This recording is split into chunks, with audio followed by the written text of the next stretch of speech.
A guy with a broken dick came to work today. I think that's how I can stay. A man who had a penile fracture. Hold on. Wait, there's a bone in there? Yeah. Oh my god. All right. So basically, the best way I can think about it is, or explain it to you is, when you have like water balloons. Right. Yeah. If you're to overfill a water balloon and then tie it off, right, it's like it's a decently rigid, but you can kind of bend it.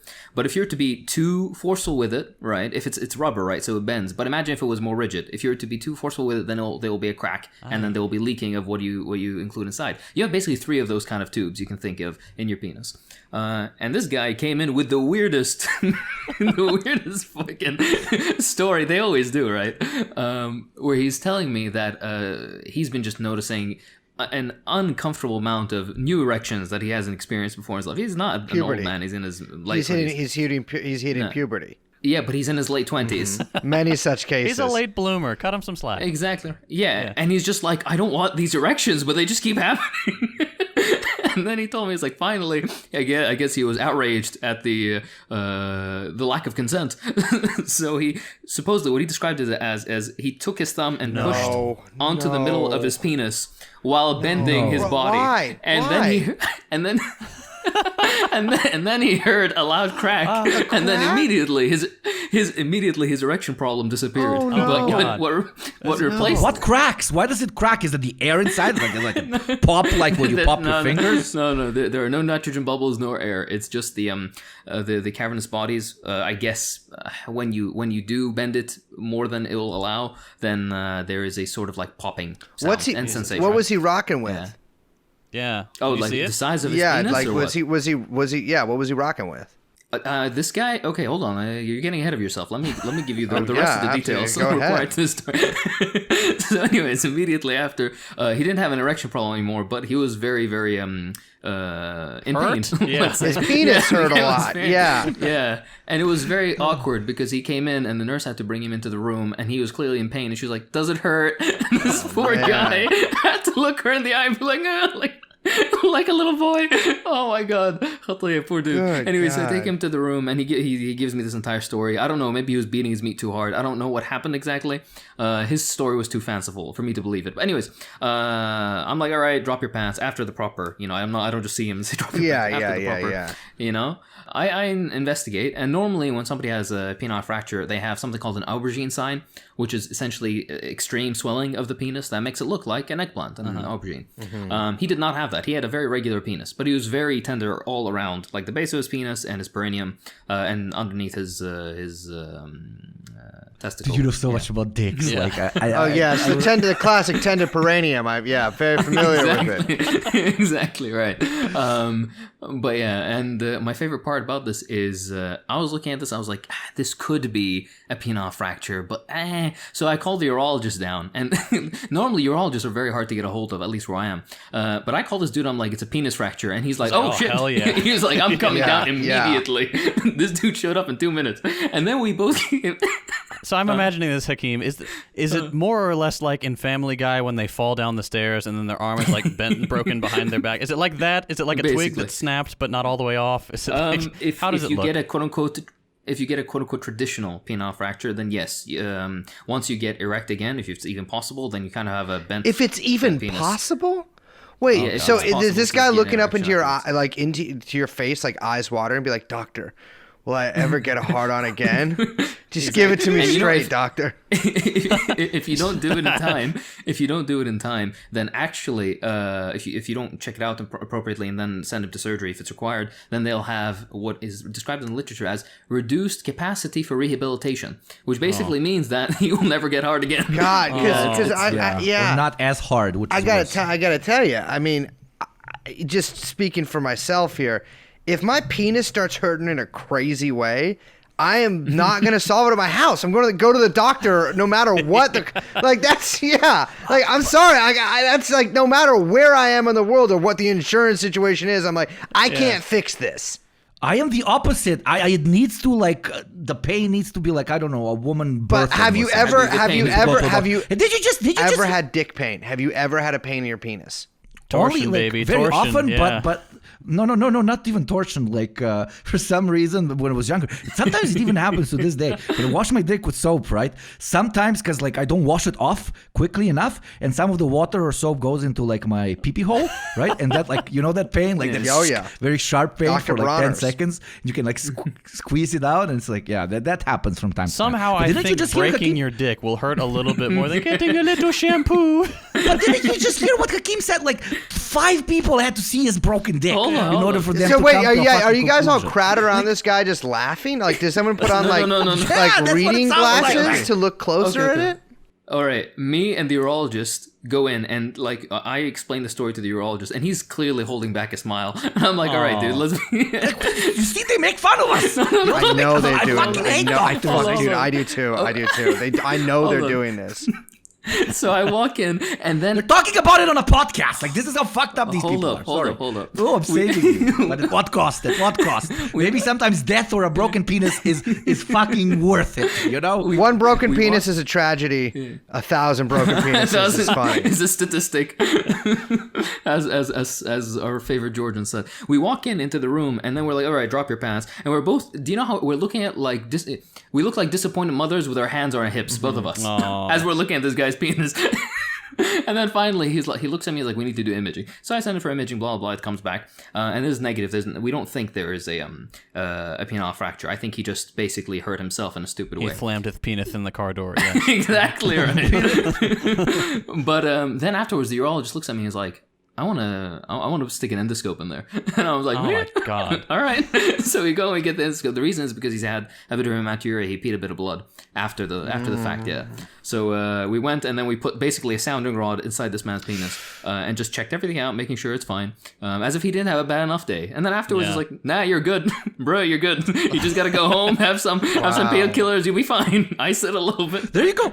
There you go. I was right. He didn't have to come in. Okay, he but didn't have to come in. No. But for the listeners, not for you, Governor, for the listeners, if you have a suspicion of a penile fracture, or if you hear a fucking crack come in, okay, the risk of being laughed at a little bit, okay, by the way, behind your back, Yes, you won't it's notice. behind your back. Yeah. People already do that anyway, so yeah. And think of it this way: at any job I've ever had, if someone showed me their penis, I would be allowed to hurt them, or at least get them kicked out of there.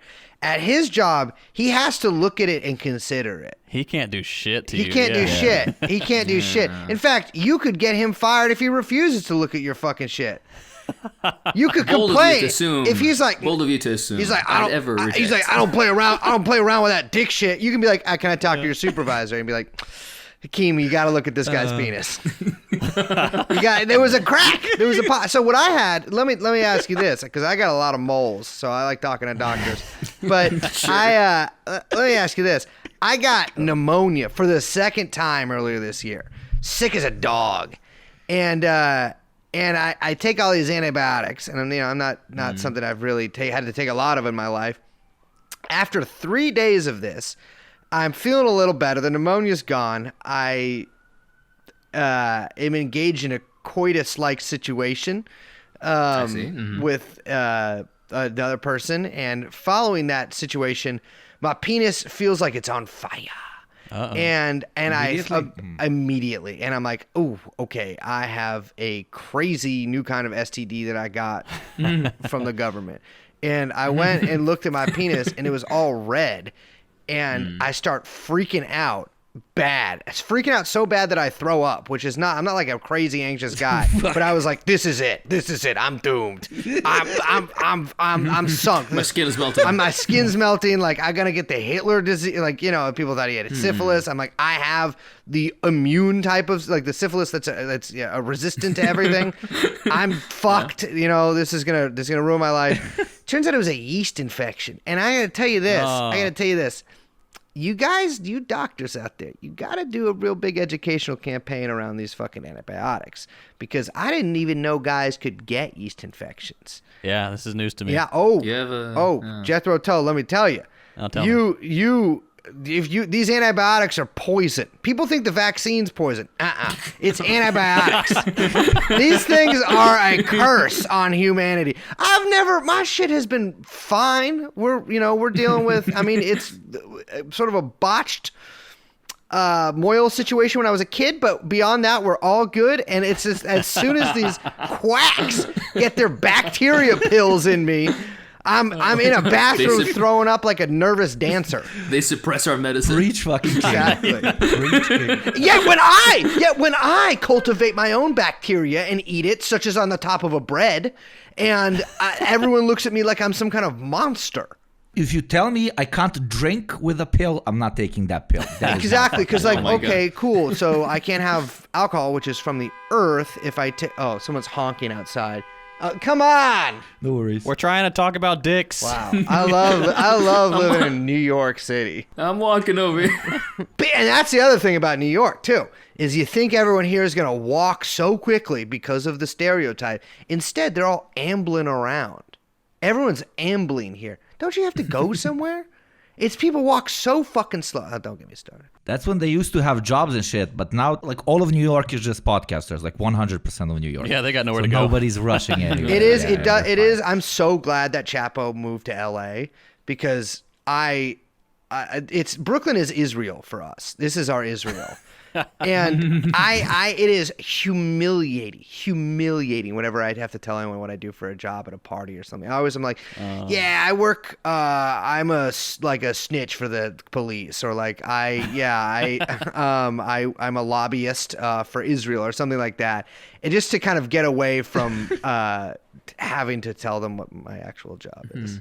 But it is cringe for like 99% of people who do podcasts, right? Because they're like talking to three people in their garage, and those three people are like their girlfriend, and then two computers that they played it on loop. They're like, what's up with females? To increase the What's up with females? Yeah, exactly.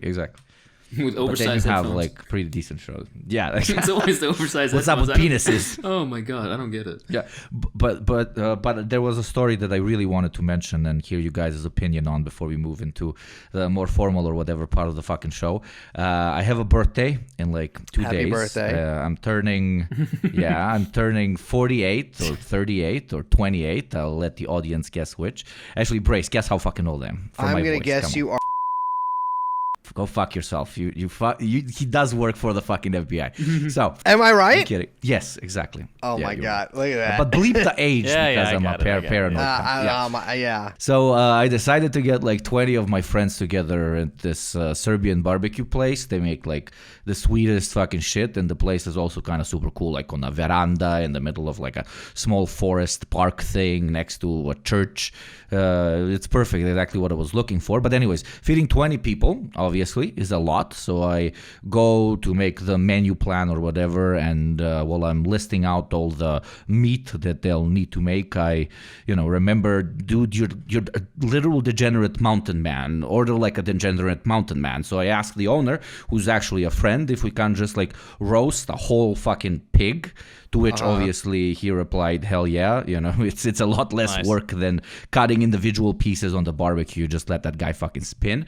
And he'll, even put like candles and shit on it, and it will be like a birthday cake sitting on the middle of the table, like proper like medieval type of vibes. Hakeem is seething. But because it's pork. But we shake hands, set the price. He tells me I can bring my homemade alcohol. He gives me a 10% discount because I'll pay him cash and he won't have to print out a receipt. And everybody's happy, all is good. I'm like, fuck yeah, this is going to be nice. Until today, this son of a bitch, and he did this like out of the goodness of his heart, but he ruined my, what could I call it, hypocritical fucking appetite. This guy went to get the pig, right? And this pig is going to be slaughtered and fucking cooked for my birthday. Yes. And while it was still alive, he took a fucking picture of it and sent it to me like, yo, dude, I found a really good one at the farm. And he even wrote his name is Boris. And it's like the cutest fucking little pork bag you've ever seen. But like, not only that, but now I know his fucking name. Like, does Boris have a family? Yeah. Will Justice for Boris be Boris. missed? What kind of a guy is Boris? Like, is Boris Jr. gonna come fucking kill me, Kill Bill style one day for revenge and shit? So yeah, now I feel really bad. Well, you know what you have to do then, right? Yeah, that's what I was going to ask. Like, should I become vegetarian again? Because I used to be for like 5-6 years. But I don't know. The Western man in me and the Eastern man in me. No. It's the opposite of becoming vegetarian. If you're afraid of his family coming after you, which I think, people always say pigs are intelligent animals, but I'll be honest with you, it doesn't seem real to me. Open a door. Yeah. You can open a door. I'll believe you. Yeah. Can't open a door. You're not that smart. But sometimes...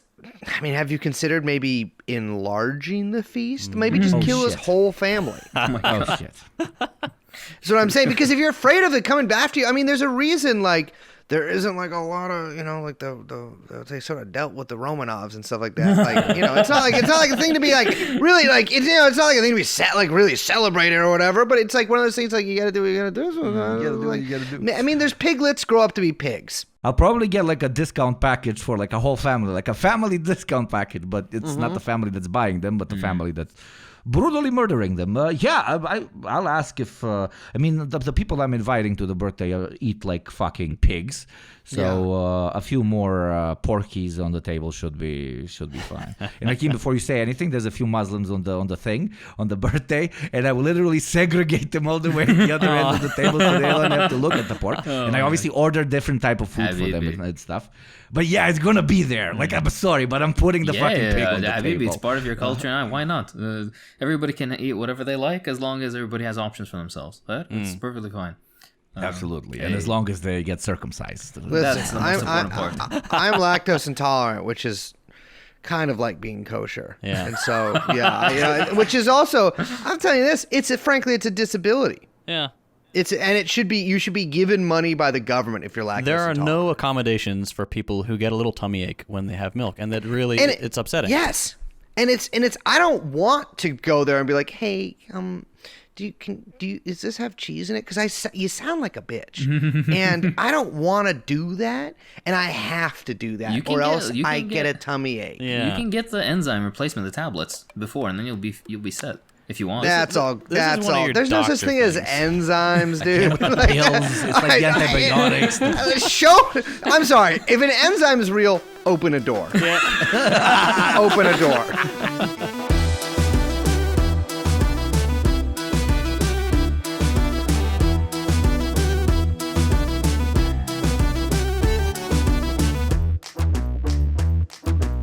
Hello everyone and welcome to yet another episode of the Deprogram. Today we're joined by a very special guest, professional pedophile hunter, cult infiltrator, a great ally of Polish women, known in the crypto world as Coin Dexter, co-host of an ally podcast, TrueAnon, which we all like in spite of the fact that they basically siphon all the podcast money away from the rest of us on Patreon, a good journalist and a very smart and funny Jew. Brace Belden, thank you very much for joining us today. Now, before I make you sound like a Game of Thrones character by listing more of your accolades, could you please say a few words about yourself to those in our audience who might somehow not know about your work? I don't know if I love the way you pronounce Jew. I just, and maybe this is me being too sensitive or whatever, but when you say Jew in that accent, it's like your ancestors are like epigenetic, I think they call it. It's just like it awakens something in it adds chromosomes to all my cells in a crazy way. I'm Brace Belden. I love podcast. Hell yeah. That is about me. I can't talk about myself. You thought you were going to introduce me. I just did. Wasn't the introduction nice? I think it was nice. It was very nice. No, that was the nicest introduction I've ever had in my life. My name is Brace. I am 5'1", 250, and that's about, IQ kind of like indeterminate. I can dunk, which is a lot of people don't understand that, like, they don't think I can do it, but when they see me do it, it sort of makes sense for them. Yeah. And I am a guy in his mid-30s, well, no, early 30s, who lives in Brooklyn, New York, and does a podcast for a job. Oh, you thought I was a bitch. Wrong. Wrong. That's it for my intro. Very good. So let's start with a very light topic for our lovely, apparently bitch. Brace, nothing too serious, kind of an old school Twitter discourse thing, simple way of starting out. What do we actually do with pedophiles? I mean, we know, take them out behind the shed and blow out whatever's left of a mind in that disgusting head of theirs is the classic answer. But as someone who's covered some of the most fucked up stories out there, as someone who, sorry, go on. No, sorry, apologies. But as someone who's covered some of the most fucked up stories out there, would you agree, or did you come to some other conclusion? What do you think about, the argument that they're born like that, can't help it, blah, blah, blah? I mean, I'm first in line for the throw out of helicopter routine, as someone who knows people, obviously, who've unfortunately been essayed as kids and so on. But still, should the conversation get a bit more complicated on this matter, or really not? JT over here has a kid, and Hakeem as well, from Iraq, so I think I know their answers, but what's yours? Well, so it's interesting because you really see this come up a lot in two places, right? Like crazy right-wing guys who are like, I'm fucking would assassinate Tom Hanks for being a pedophile or whatever. Or like kill your local pedophile is like a classic, very American brand of like insane guy t-shirt. And then you have kind of where it also comes up in the discourse is like, well, what happens after our like solar punk revolution and we've abolished prisons and like we all live on a farm and we play games together or whatever? Like, well, what do we do with people who hurt other people? My thing is like, I've thought about this a little bit because we did an episode a really long time ago on maps, which is where they sort of try to rebrand like minor attracted persons. And I read a book about it because we were thinking of doing another episode, but the book turned out to be very boring. And then, I thought about it some, and it's like, and I watched there was a Louis Theroux documentary about it I watched a really long time ago and actually remember nothing of, so I don't know even why I'm bringing that up. And I feel like it kind of depends, because I feel like there are people who are like self-aware enough to be like, oh my God, this thing that I have in me is like, it's pretty rough. Like it's like one of the, most abhorrent, vile things I think generally agreed upon across most societies. It like you should not engage in. And they really struggle with that, and that makes them go insane a little bit sometimes. And then they seek out each other on like online forums, and sometimes that is for good, sometimes that's for bad. And you get into the question there of like, what do you do with somebody who thinks like this but doesn't offend? And I don't know the answer to that. Like, I would say if that was me, if I felt that way, I would probably request chemical castration for myself if I felt like that. But like, I think if you do offend or whatever, I think you should just go to prison, except when I'm in charge, it'll just be prison with cooler uniforms and like guards who have to read books that the government makes them read. And a pit, right? There has to be a pit. And a pit. Well, there's a pit. Yeah. There's always a cockpit.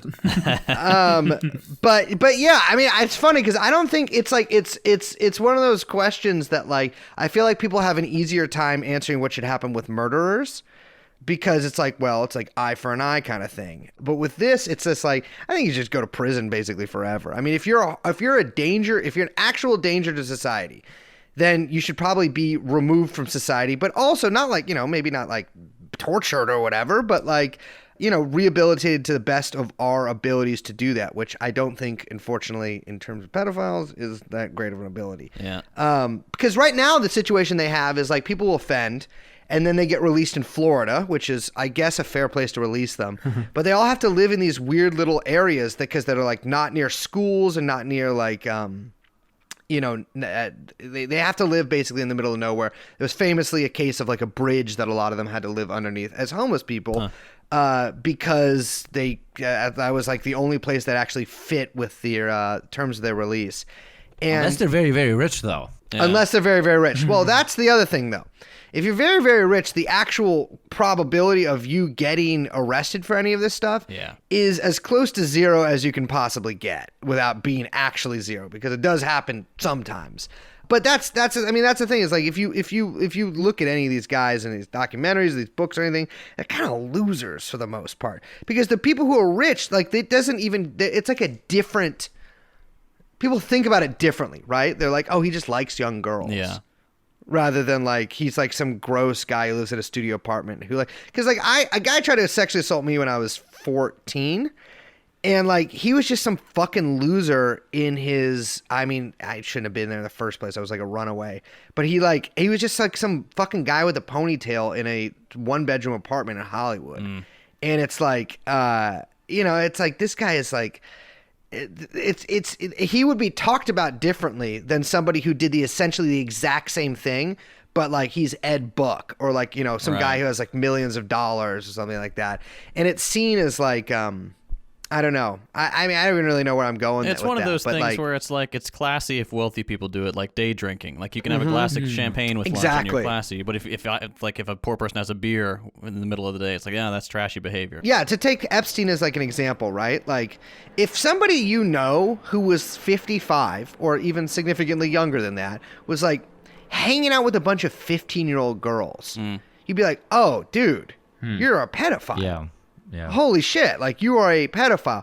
But like it gets transformed in this way where he's like, I'm just mentoring these girls. Yeah. Like, and it's funny to see the language and the hedge and the hemming, the hawing that like his friends or like even the media at one point did to basically like disguise that fact or to obscure it. Those girls would never be able to interact with that world unless it was for him or her. Exactly. What did they expect? Just free hotel stays for 20 days? Or what did they expect? Free jet rides? Yeah. Shit like that. Literally victim blaming, but on steroids because it's funny the richer person is somewhere better. Yeah.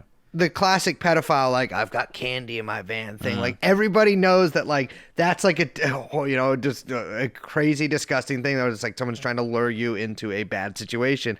But it's like when it's like, hey, I can give you this scholarship or whatever. Or like, or literally, I got candy in my plane instead of yes, my van. yeah, exactly. Or you can meet David Blaine. Yeah.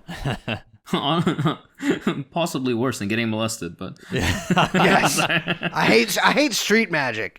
I don't believe in the dark arts, but I will say this: in the future world that people will create based off of my new synthesis of Marxism, there's gonna be some motherfucking prisons. I'm sorry. Yeah. You're gonna put people in prison. I would like to put some people in prison right now. Now, here's something that I've always wanted to ask, as a fellow prison enthusiast. What do you think of very large salt blocks that you make the prisoners lick for like an That hour would a be day? sick. Yeah. Well, yeah. Well, that was because you would treat them like cattle, Yeah. right? Yeah. You'd milk them, you would harvest them, Yeah. and like you'd be you fatten them up. That's fine with me. I mean, as long as because the thing is, to keep them healthy, you got to keep them drinking salt water. And so what they do is they lick the block and then they spit in the tub and then they all drink out of the tub like pigs. Now we're talking. Yeah, now we're talking. Yeah. The trough. Yeah. The trough, of course. That is how, that is basically, well, most people will eat out of the trough at that point in society, kind of like we'll have mostly done away with classes.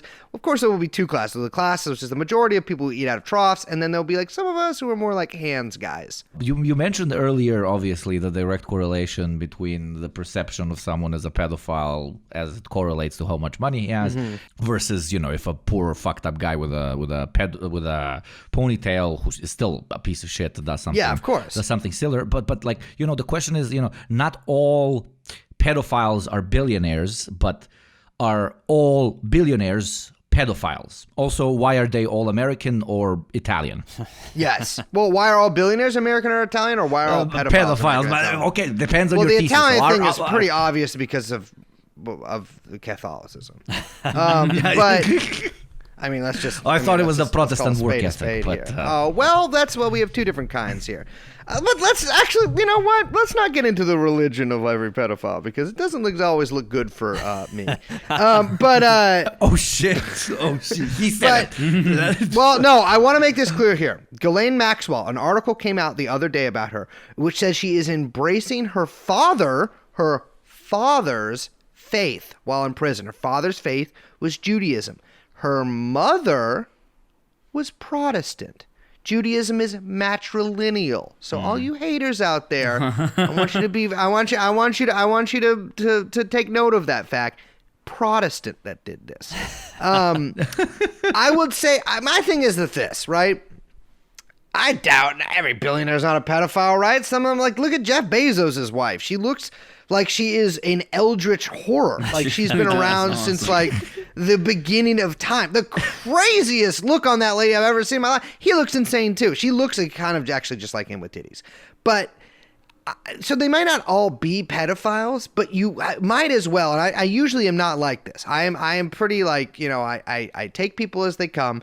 But in this case, it's like you might as well just treat them like one and assume they are one until proven otherwise. Right? Yes.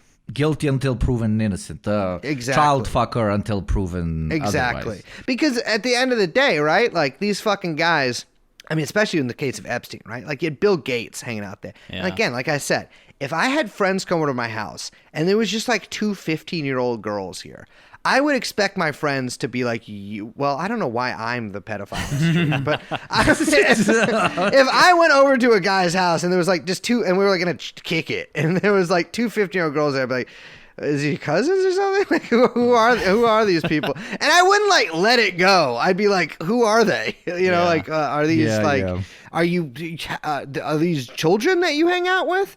But basically JP Morgan, Deutsche Bank, Bill Gates, all these people were like cycling. I mean, fucking, you know, what do you think about Drake, by the way? So I'm jumping topics, but Drake and the relationship with that fucking, and no, I'm not only asking because he's Jewish. Oh, yes, he is. Drake is, he is. Yes. Really? But I think his mom's technically. I think his mom's Jewish, so that makes sense. Yes, and he's Canadian as well, which oh my god, it's like reform Judaism, I guess. Which you look down on being so orthodox, obviously. Exactly. That's why people think I moved here to do a podcast. I'm sorry, no, I moved to Williamsburg to be with my people. But I guess the question is, I'll step away from the Drake question because maybe you don't have a set opinion yet, and you don't want the Drake fanboys. Does that even fucking exist to attack you? Who actually says like, oh, my favorite artist is Drake, bro? But I guess it's a question of like, Hakeem, maybe you can help us out here as a doctor. Maybe you study this. Like, is pedophilia usually something that you are born in as a fucked up, I don't know, brain thing, or is it something you get into out of being bored by having tried like all the other extremes, which I guess is the case with a lot of billionaires that quote unquote get into it. At least it's analyzed that particular way. But basically the reason why I'm asking this question is if it's the latter, if you can become a pedophile after a while, then yes, absolutely all billionaires are pedophiles. But if we're born as pedophiles, then still all billionaires are pedophiles, but that means that there is a cabal of pedophiles who like immediately support each other in order to become billionaires. So, you know, do you become billionaire first and then pedophile, or first pedophile and then billionaire? That is the question. I think billionaire first and then pedophile. You may be surprised to learn that we actually study paraphilias in med school. And they used to do some weird Nazi science shit. In some parts of the world, they still do. Like they'll put like a little swingometer, like a pressure meter on your dick, and then they're going to show you pictures of kids in compromising positions to basically gauge if you were to get erect or not. It's very strange. Yeah. This is one of the official, used to be at least. I don't know if they still do it. Some parts of the world they still do it, but I don't know if it's the like most up to date practice still. Unsurprisingly, this is not a field that I'm interested in. But the general prevailing idea is that it's a weird mixture of like nature and nurture. Like there is a particular predisposition, let's say, that then is activated by certain environmental factors or stressors. There's some correlation that's been challenged, but historically there's been some correlation that children who are themselves molested at a young age or put in sexually compromising situations end up having more of these paraphilias. Not only this, but other weird stuff as well, like attraction to animals or other strange things like wanting to be extremely violent with stuff like this. But I think when it comes to billionaires and these people, I think that's more a power thing. I think the fact that you can be like, I can just take these 14-year-old girls and can, I don't know, make them lick my feet. I don't know what they do. I think it's the ability that you can just go and be like, oh, her, like some sort of like Roman senator. I think that's that.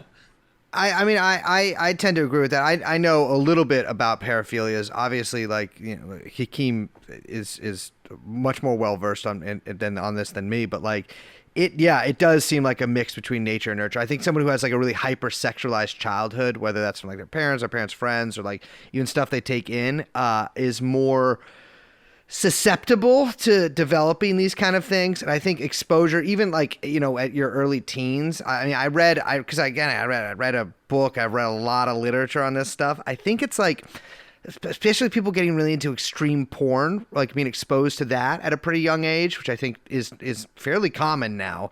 I mean, you don't necessarily develop pedophilia, but you can develop like kind of crazy paraphilias, and there's like overlap with like mental illness and trauma and all that kind of stuff as well. I mean, there's not like a hard and fast thing. I think when it comes to rich people doing it does. I mean, I think those are probably factors as well. I mean, I'm sure that they are in many cases, but like they, I mean, especially like for instance in Epstein's case, right? Like, or even like in Nygaard's case, like this Canadian billionaire who had you know slightly older girls, but not by much, and who had some very coprophiliac tendencies, which are exactly. I think it's like it really does play into this like idea that I think a lot of people have, and that I admit that I have too, is that a lot of these people are sort of just like driven mad by their wealth and power, and they become just like, it's like they become Caligulas. Like when nothing that is normally barred from human experience is beyond your reach because you have such a tremendous wealth, the last barrier you can overcome is like moral ones or societal norms. Exactly. Like that's the only thing left for you to conquer. Which is crazy, because if I had unlimited money, I would easily build an exoskeleton. Like that is what, like I'd be like, there's no part of me that ever, and no disrespect to young people here, I don't ever want to hang out with anybody who is 15 under any circumstances. I'm sorry. That if I'm a billionaire and there's a 15-year-old there, I'm like, unless you're my child, you're going to jail. Like, get out of here. Imagine there's a guy who's like, I'm a pedophile, but I've never touched a child, and they're like, why? They're annoying. But they're fucking annoying, man. Have you seen a 15-year-old? Like, you know how many TikToks I have to watch with them before they let me do it? I had a Zoomer. I mean, this was an adult Zoomer, but I had a Zoomer. Yeah, I'm out here on these streets, and I'm looking at these Zoomers. They're wearing, the big thing is, I'm like, they're all wearing big Jinko jeans now. Yeah. They're wearing these giant shorts. And I'm like, let's go. I don't want to be around you under any circumstances. I had to do that when I was 15. I mean, I didn't do that, but I saw it. Yeah. I don't know, like you start with, what to even start with? You know, you get your first money, and you're like, okay, I want a fancy car. Then you want 2, you want 3, then you want the mansion, then you want the second mansion, then you want the 6th mansion. Then what do they do? Boats, I guess, boats. Then I want boats. Now they want to go in rockets and shit. But after your 6th mistress, it just doesn't, the itch isn't you're like, exactly, like an orgy with 50 people, you pay for it, but it's not illegal, it's not taboo, etc., etc. There's no thrill. Then you're looking for the next fucking thing. Yeah, literally. Like, you literally no longer get hard. I can absolutely fucking see it. You get desensitized to everything that's even relatively, you know, quote unquote normal, even though obviously normality is defined by the local subcultural norms, blah blah blah. But it's interesting how like absolutely every as Brace said in the beginning of the show, you know, almost every culture that we've ever interacted with, sexual intercourse with someone who at that point is defined as a minor or as a child. Obviously, we know this changed throughout history. Used to be, you know, the second girl unfortunately gets her period, and you know they would marry her off and so on. But absolutely everywhere, anything that is considered a child, at least culturally, and an adult interacting with them has been seen as something absolutely fucking disgusting. It is the ultimate taboo, and by crossing that ultimate taboo, you get to feel, I guess, to an extent like being above all others, being above even the most natural of laws, if I can call it that. It's the pinnacle of getting close to what these obviously insane fucking degenerates consider godhood to an extent. Or I'm giving them too much fucking philosophy, and they're just fucked in the head. They just want to touch things. Yeah. But moving on. I think some of them are not only fucked in the head, but also, unfortunately, we have to tell them smart. I think I read somewhere or imagined it, probably imagined it, but that the strongest currency of the highest echelons of the bourgeois are compromats. By knowing terribly embarrassing taboo or just plain old disgustingly fucked up information about people, they establish total control over them. I mean, I think I learned this from you, Bryce, that the FBI even used to run like a pedo website or some shit at some point.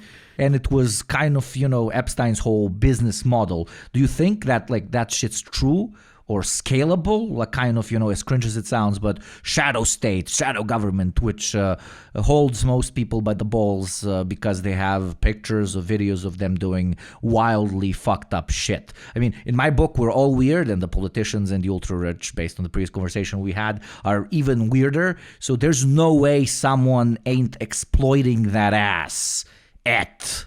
I'm very proud of that joke. I'm 12. I apologize. Nice. Yes. Haha. Well, so I mean, the way I think of this, right, is that like currency is currency, but it comes in many forms. And so like you can buy, some minor bureaucrat, right, at some diplomatic outpost, you can buy him off with $200,000 in a Bugatti. Yeah. But, well, probably not a Bugatti. I mean, that seems...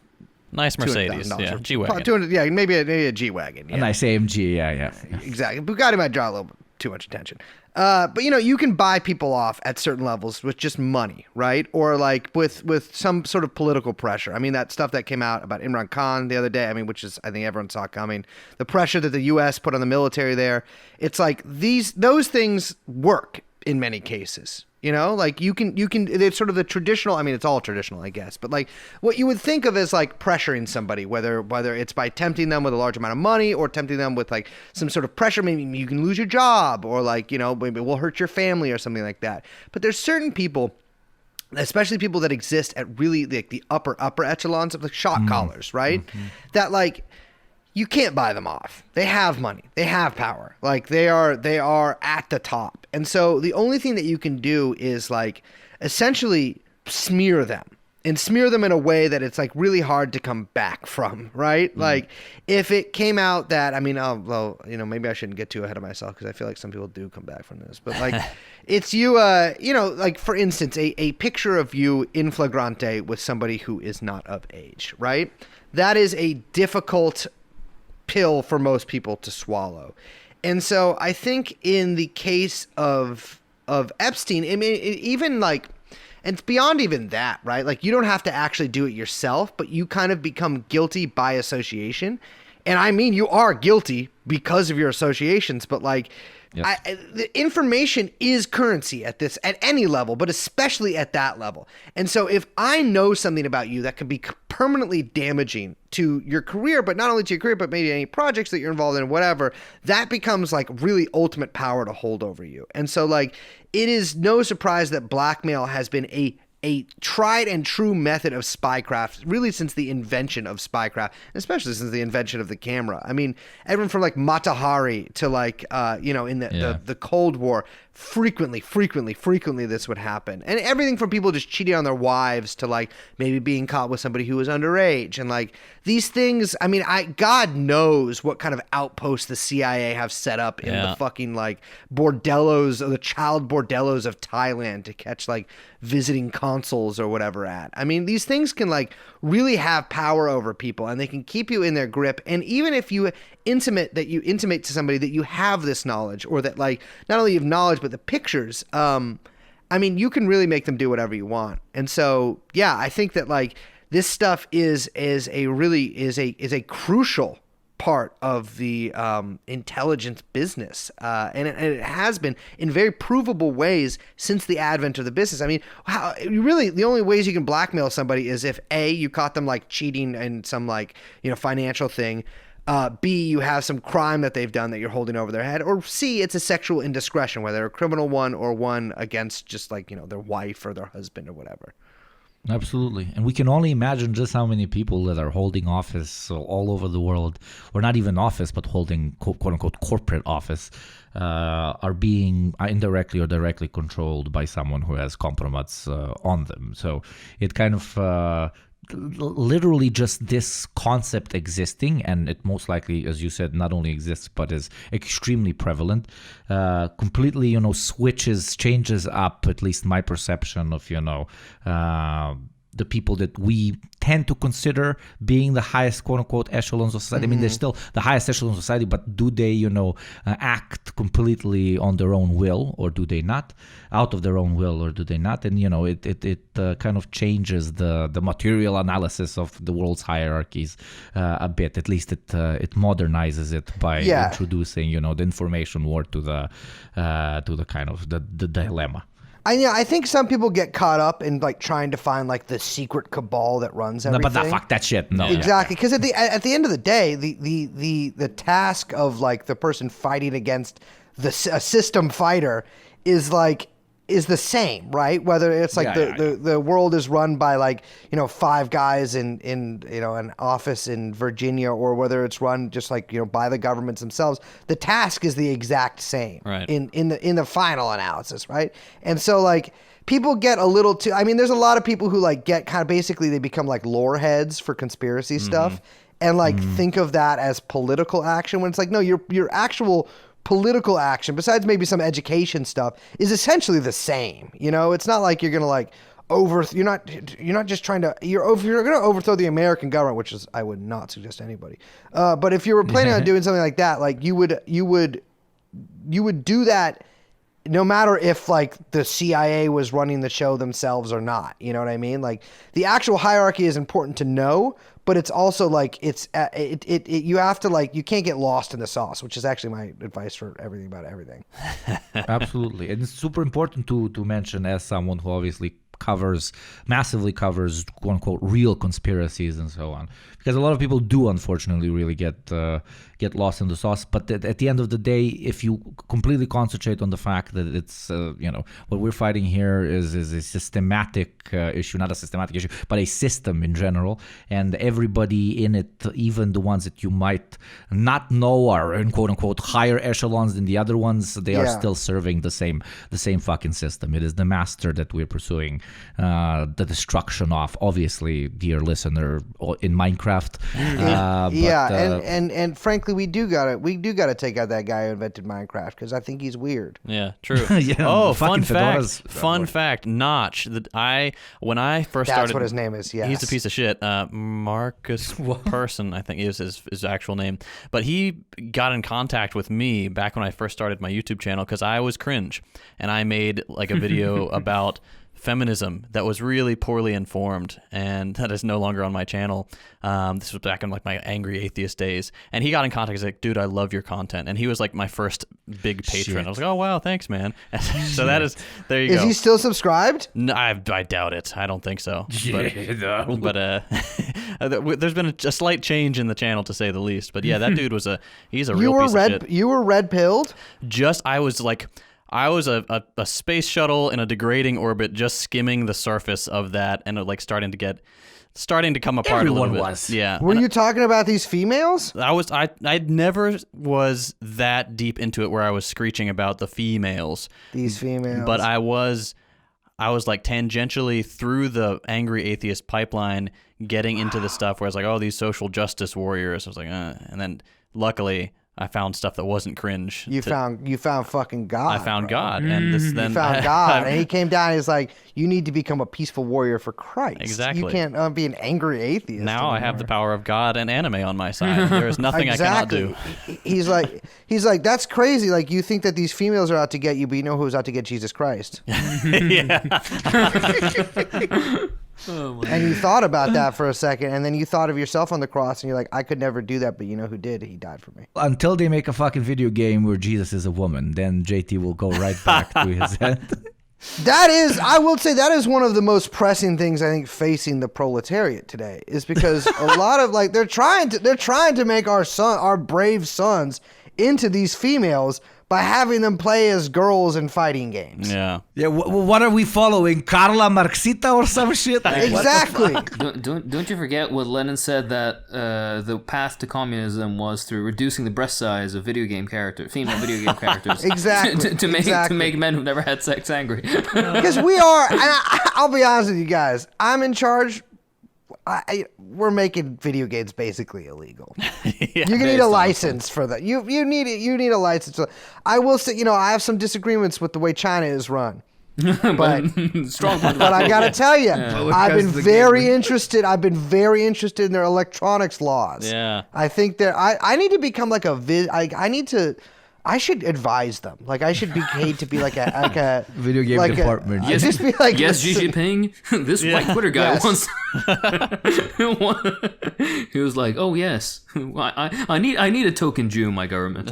when I was younger, I knew this dude. I played in a band with this dude who was in like the IWW, which was just him and two other guys who didn't have jobs. Nice. And at one point, somebody in there set up a meeting. This was in like 2008 or something. Someone set up a meeting with some like representatives of the trade union from China. Oh, Like, because they have the one overarching union there that like all the others are like sort of part of. And they sent a couple of guys over in like suits. I mean, they didn't send them from China. Like they were in America on like visiting people or whatever, like official visits.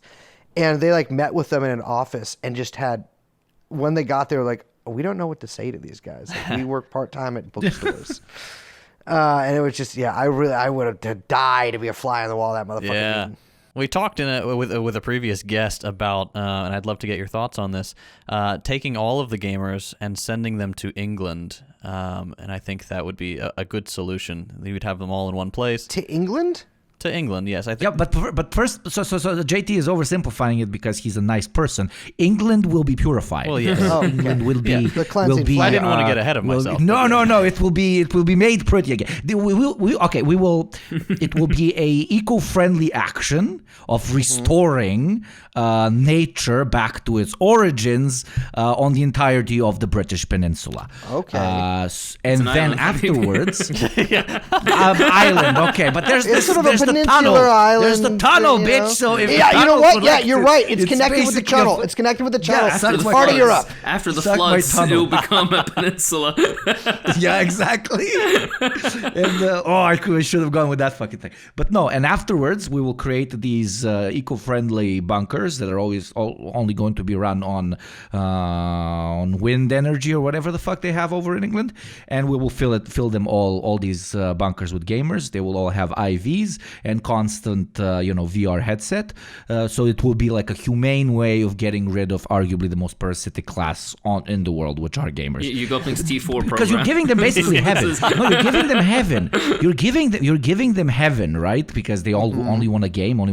All the games are only going to be filled with women with very large breasts. They're going constantly only saved by the guys. No women would be allowed there because obviously no woman can be a gamer. And no video game journalism. It's a win-win. It's a win-win. No more English people. No more English people. All gamers removed from society, and they'll live in their own little heavenly bubble. Where do we put the English in like a deeper bunker? We return them to the swamps from whence they came because Sons of the soil. Yeah, you're sons of the soil. you remember what the Romans thought of them. Like they came over and like these people, these are bog people. They stand up in these swamps up to their necks and they don't come out for days. Like, oh, these are not humans. So I think that is the issue that we're facing in England right now. Is that they yearn to return to the swamps, but the swamps have been covered over with these awful buildings. And how about this, Hakeem? You're from Iraq, right? Yeah, yes. What's in the south of Iraq? Basra, Swamps. Oh, I mean, it's kind of like the marsh. They're more marshes. Marshes, right? Yeah. bog, Why don't swamp, we send? Why don't we send the British down there? No. In like they already tried to occupy as well. You're not. No. I know they've been down there before. But why don't we send them down there and they can just kind of work for free for a couple generations? Oh, British slaves. You know what? That I might. No. It's like a. Don't call them slaves. Shut the fuck up, man. Here's the thing, brother. I am. They call me. So I wrote a book about 25 years ago called Restorative Justice: What It Means. Right. I am kind of one of the first people to sort of pioneer that concept. And a big part of that has sort of been forgotten by my fellow anarchists is that a huge part is basically what is essentially slavery. And so like if you, because there's actually a Seinfeld episode about this, right? The butler. And so it's like, it's what you do is if you've wronged somebody, right? You hit someone with your car. We're not doing jail anymore. We're not doing fines anymore. You have to give them rides from now on. And like, we kind of just go through like, it's like these sort of courts and tribunals that decide these kind of things. We take the UN, it's got a completely different function now. Now we're doing population transfers on a scale you have never even dreamed of before. And we are writing from the beginning of historical recorded history, we are writing every single historical wrong.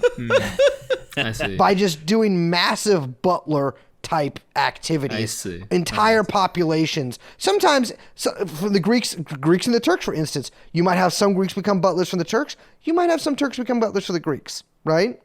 It's just we're going to fix it all and we're going to heal I'm going to wounds. get Turkish butlers, dude. Where do I sign up, man? I think there's one big flaw in this plan, which is you forget what Cicero said of the British, which is they cannot be taught to read and are the ugliest and most stupid race I ever saw. They can't really be butlers. They do look crazy. I mean, I'm ugly, but they are crazy looking. Like, at least I'm an ugly person. No, look. There's one more quote, and I think this is really the one that ties it together. This is, and strangest of all, they're able to endure hunger, cold, or any kind of hardship by plunging themselves into the swamps, where they exist for many days with only their heads above the water. Send them back.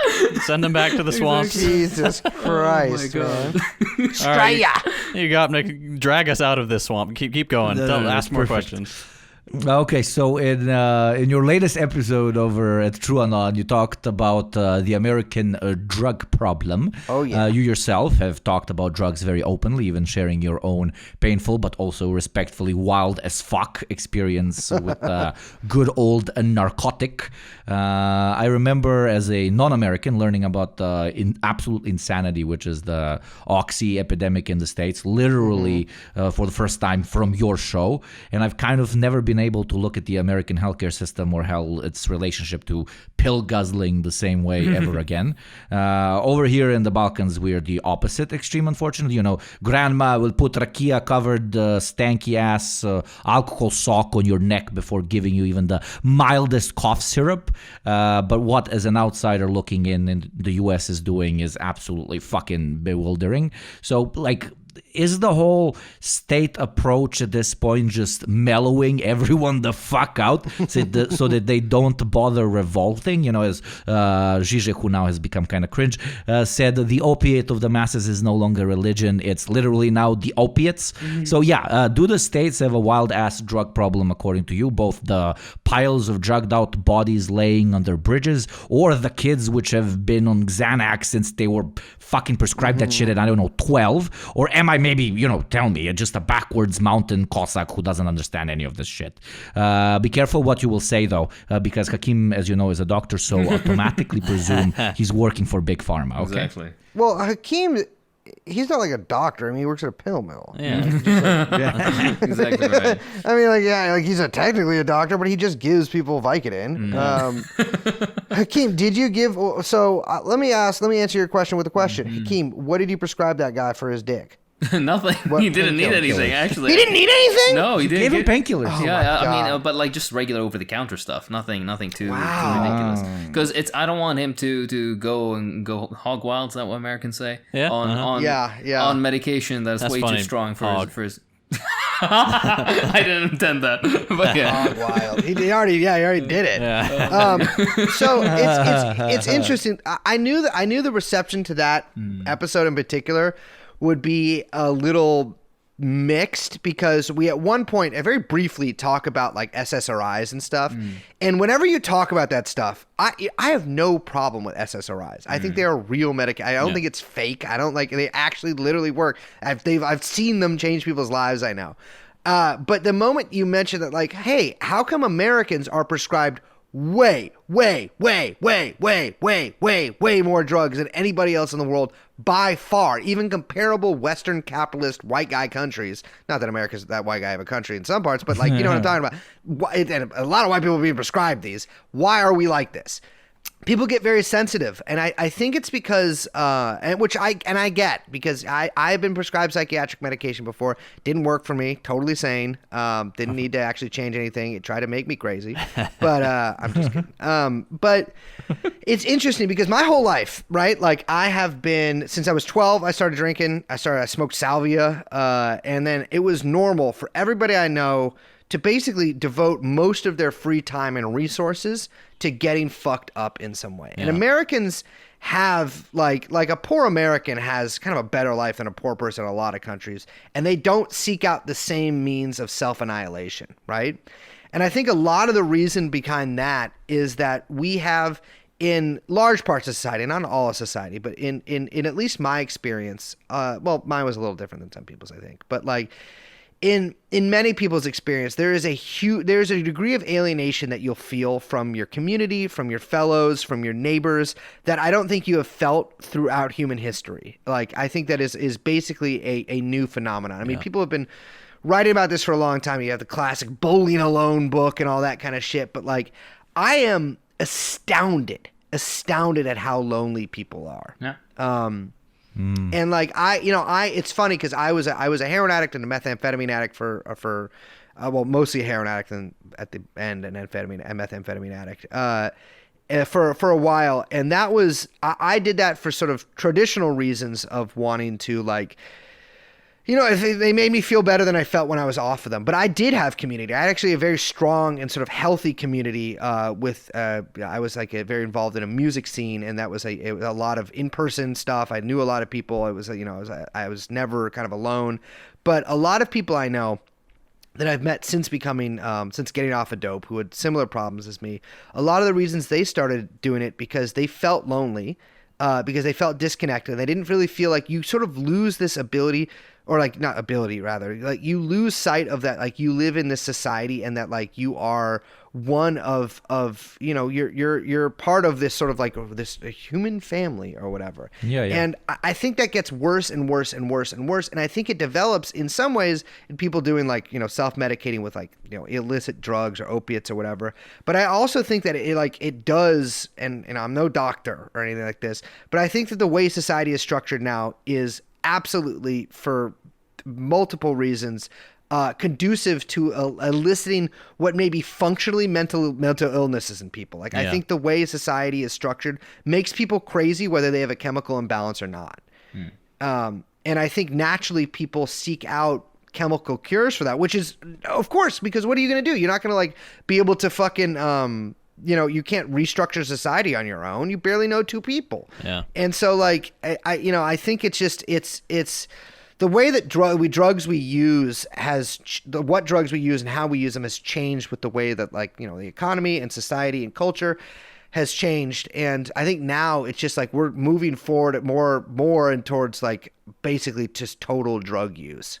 I would like to add on this is that, you're completely right. There is the general, I think, consensus is the reason that these things are being prescribed more often. Of course, there's some stuff that happens behind the scenes, right? A push to increase prescription of these on behalf of certain pharmacological company forces. But this is less the reason. A much bigger reason is a lack of community and the general material conditions of people in life. When you can't afford things normally, you have plenty of stress around work, your kids, being able to take care of those who you care about, lack of community, lack of satisfaction in work and other aspects of your life, and of course this is going to increase. But much more importantly is the concept, at least both historical as well as modern Marxism, has had an anti-psychiatric bend. Where they kind of viewed mental illness as almost solely and exclusively an issue of lack of this imbalance within basically brain chemistry. They view it as an issue of, the social and material conditions people find themselves in. I think a capitalist phenomenon. Yeah, exactly right. I think one of the most recent works on this is a book called or titled "Psychiatric Hegemony: A Marxist Theory of Mental Illness." This builds on that fucking Soviet writer that I never, Vyonkov, I don't fucking remember his name, but basically he's the first guy to really kind of enter into the sphere. I meet in the middle. I don't generally think that it's entirely caused by social forces, but I think a good chunk of it definitely is. But there is such a thing as just having a but there's definitely issues with brain chemistry that could lead to. That is a form of like material analysis in and of itself. But yeah, more or less, I would completely agree. The issue is that this stuff is insanely and extensively both boring and complicated. Yes. So unless you're willing to basically give up on your fucking any fun thing in your life and to focus solely on this, we're not going to get to the bottom of it. So that's not going to be me. But one of you guys listening, please. Well, yeah, I mean, it's funny. I think that, like, you see this so much now. Is like, I especially in America, I think people get like really like it's hard to form, I guess, an identity among like in the way that like humans have traditionally formed one, like from your community, from like your family, from like your workplace, and so people. It's funny. I think of alcohol, and I say this as somebody who is, I guess, a self-identified alcoholic. I actually think of alcohol as being like a very pro-social drug in some ways. And it's interesting that drinking has actually really gone down among young people. Because think about a lot of the But they replaced it with fucking H, bro. Sorry. They did, because it feels better. I feel the pleasure domes of Kubla Khan, but you think the bar or like whatever establishment you're fucking drinking at is one of the last places that you actually can come together with other people, right? Like people aren't like most of human history. Kind of everyone just hung out when they weren't working, you just like went and they talked. They talked when they hung out. Yes, exactly. And they shared their emotions, their feelings, their troubles, and so on. And a good Albanian friend of mine always jokes around, and he's like, people tell us in the Balkans people don't go to the psychiatrist as much because we're more conservative, or that sounds too scary, and so on. And probably that has a major factor to play in it. But he's like, but also. Compared to like Westerners, we meet with our friends at least 2-3 times a fucking week. We sit down, be it with alcohol or without, and we talk about everything that is going on. And as the night progresses, we get into deeper and deeper and sometimes sadder and sadder topics. And people give you advice. People tell you maybe what you should do, or even the smallest thing that you can do that is arguably the most important. They tell you that they're there for you. They tell you that they will help you, that you're not alone, etc. etc. You have people to talk to. You do not need to, again, there's absolutely nothing wrong with doing this, absolutely nothing wrong, but you don't need to go and pay to someone to listen to your pains, because there is an actual community and people actually meet and they're not lonely. You don't only have like only, for example, their partner or only like one friend, etc., etc. And then, they lose that one friend or they lose that one partner when they're like 47, they get divorced or something. And then they literally become depressed immediately because they have absolutely no one to interact with. Try to get a new friend at fucking 47 and shit. I mean, so like when I this is why people, I think like, I don't know if you guys can hear that siren, but there's a siren passing. I'll just keep fucking talking.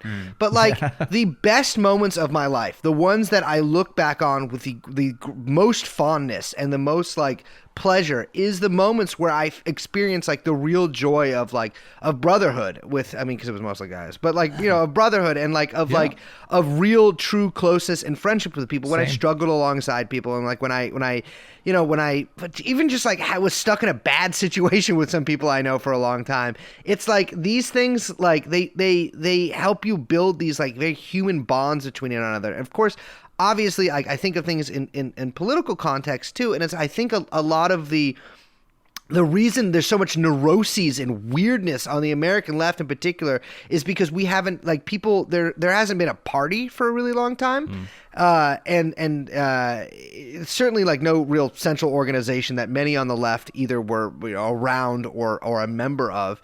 And so you sort of have all these individual actors acting in their individual ways. And then when you do try to create organizations, what you see happen so many times, and we saw this cycle through every left-wing organization in the past 7 years, is like people who are unused to the bonds of I don't want to say brotherhood, because it's, obviously it's not just guys at all, but like the bonds brotherhood, including everyone. Yeah, exactly. Yes. Yeah. Of everybody together, unused to having these bonds with other people, are coming together in organizations where that has traditionally been the like a foundation for your interactions with other people, and then being unable to interact with them, essentially. And so, like, it's like, whether people act out in crazy ways sexually, or whether they are unable to comport themselves in a sort of dignified manner with dealing with other people, whether they're like could become crazy narcissists. Like, obviously the organizations have had these problems since time immemorial, but I think these problems are more acute now because of the way that people were socialized prior to them coming into these organizations. And I've seen it firsthand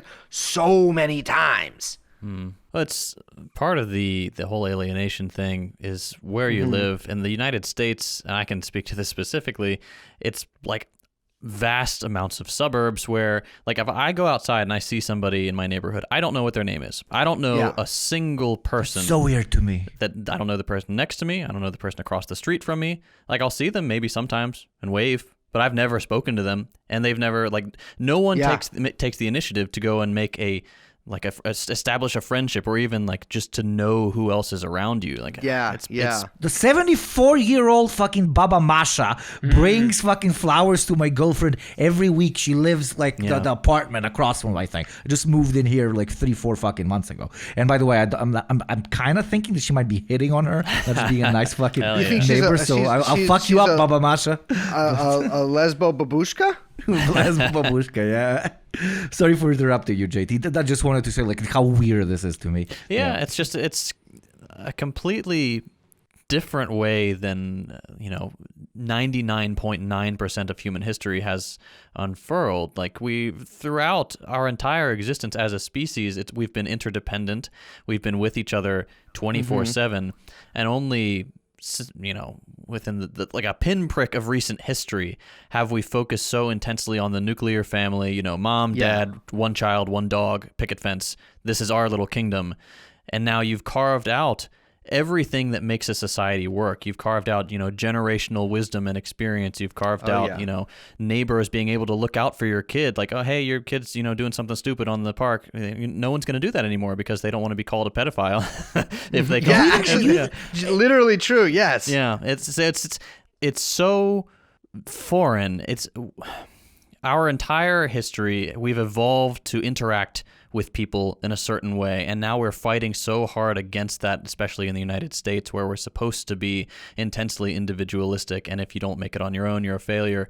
And it's just we've internalized all of these negative things, and of course we're going to be depressed because that's not how humans are built to work. Absolutely, and it's so fucking hyper competitive that even if somebody came to you with their problems, you are not kind of incentivized to help them out, because the way you feel better about yourself, in late capitalism, is knowing that you're doing better than your acquaintances or quote unquote your friends, which I would never call someone a friend if I feel that way towards them. What the fuck is wrong? But you get what I'm saying. So like, you're literally incentivized not even to help out. I mean, the typical nuclear family, fence, what do they all do in like a cul-de-sac or whatever you call that fucking thing in the street? Every house is competing with the other house of having, the better cut fucking lawn, the nicer, what do you compete with? Like Halloween decorations or some fucking shit. But you get my point. It's sometimes, obviously, it's fun, good, decent, just friendly competition and shit. Oh, you made this. I'm gonna make like a bar in my garage, bro,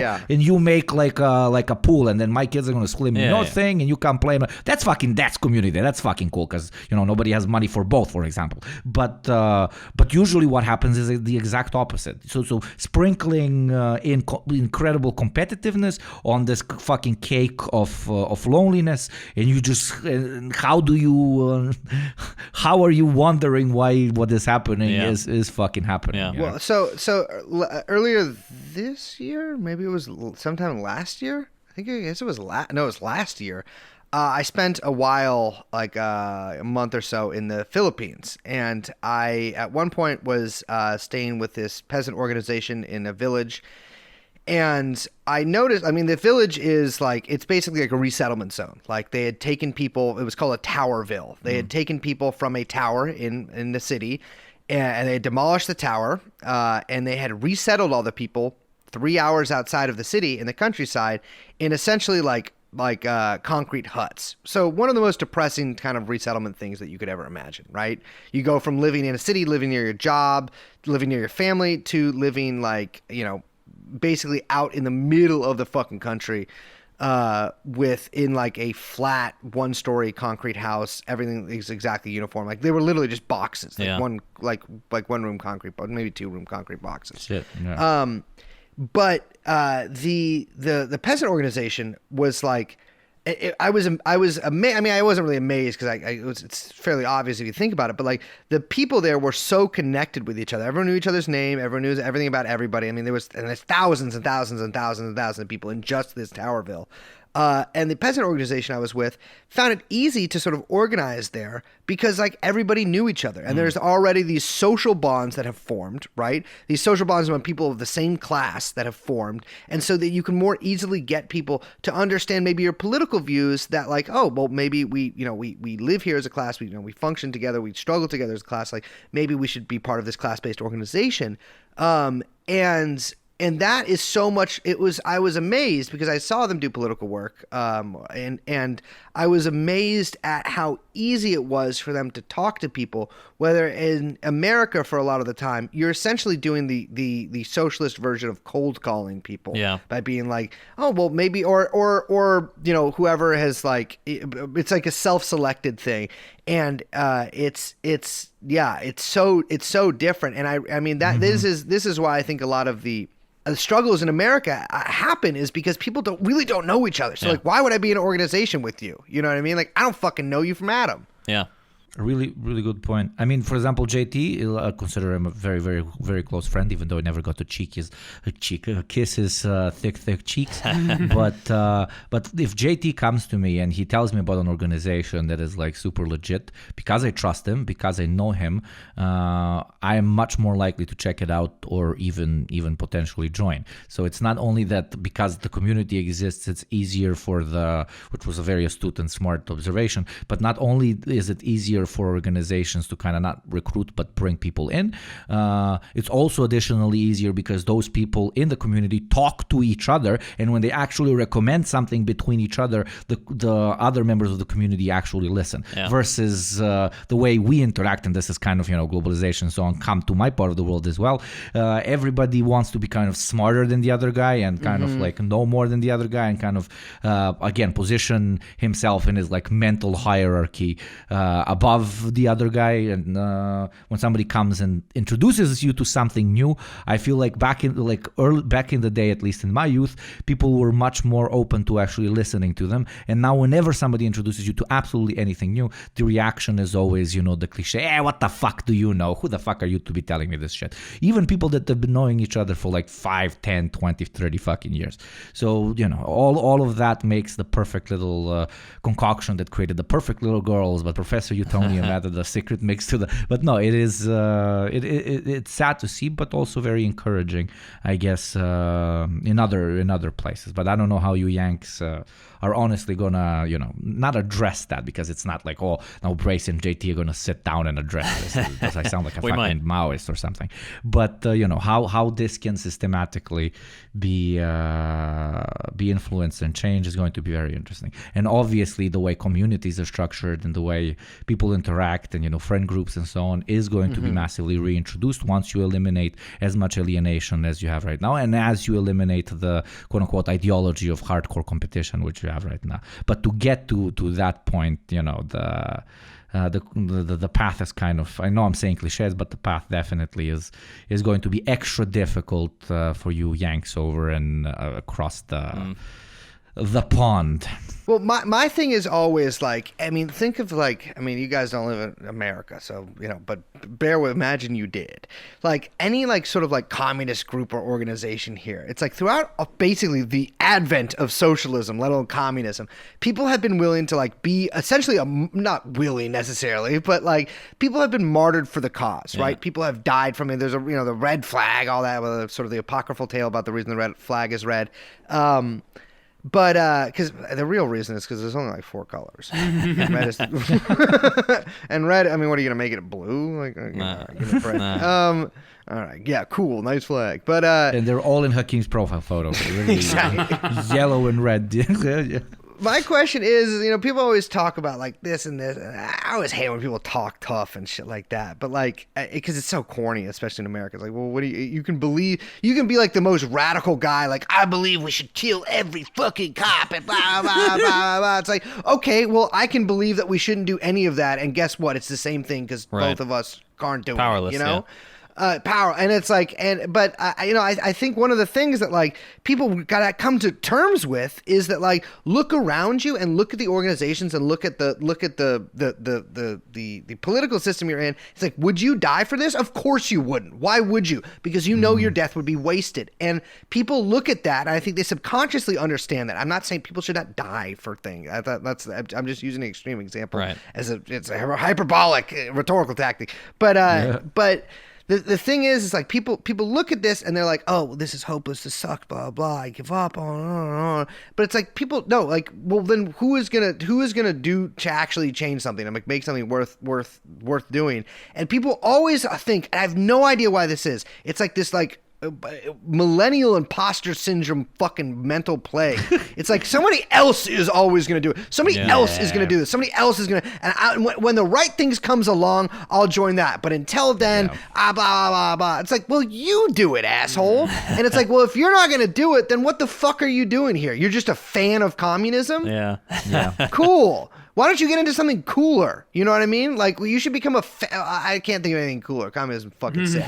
But like, why don't you Monster know what? trucks. Monster trucks, exactly. Why don't you become a fucking fan of Gravedigger? Yeah. Like, why don't you become a fan of Thin Lizzy? In fact, you can do that concurrently, both of those things, with being a fan of communism, as I'm living proof. But like, it's that's the thing, is it's like the fandomization. I don't even know why I'm talking about this, but it bothers me a lot.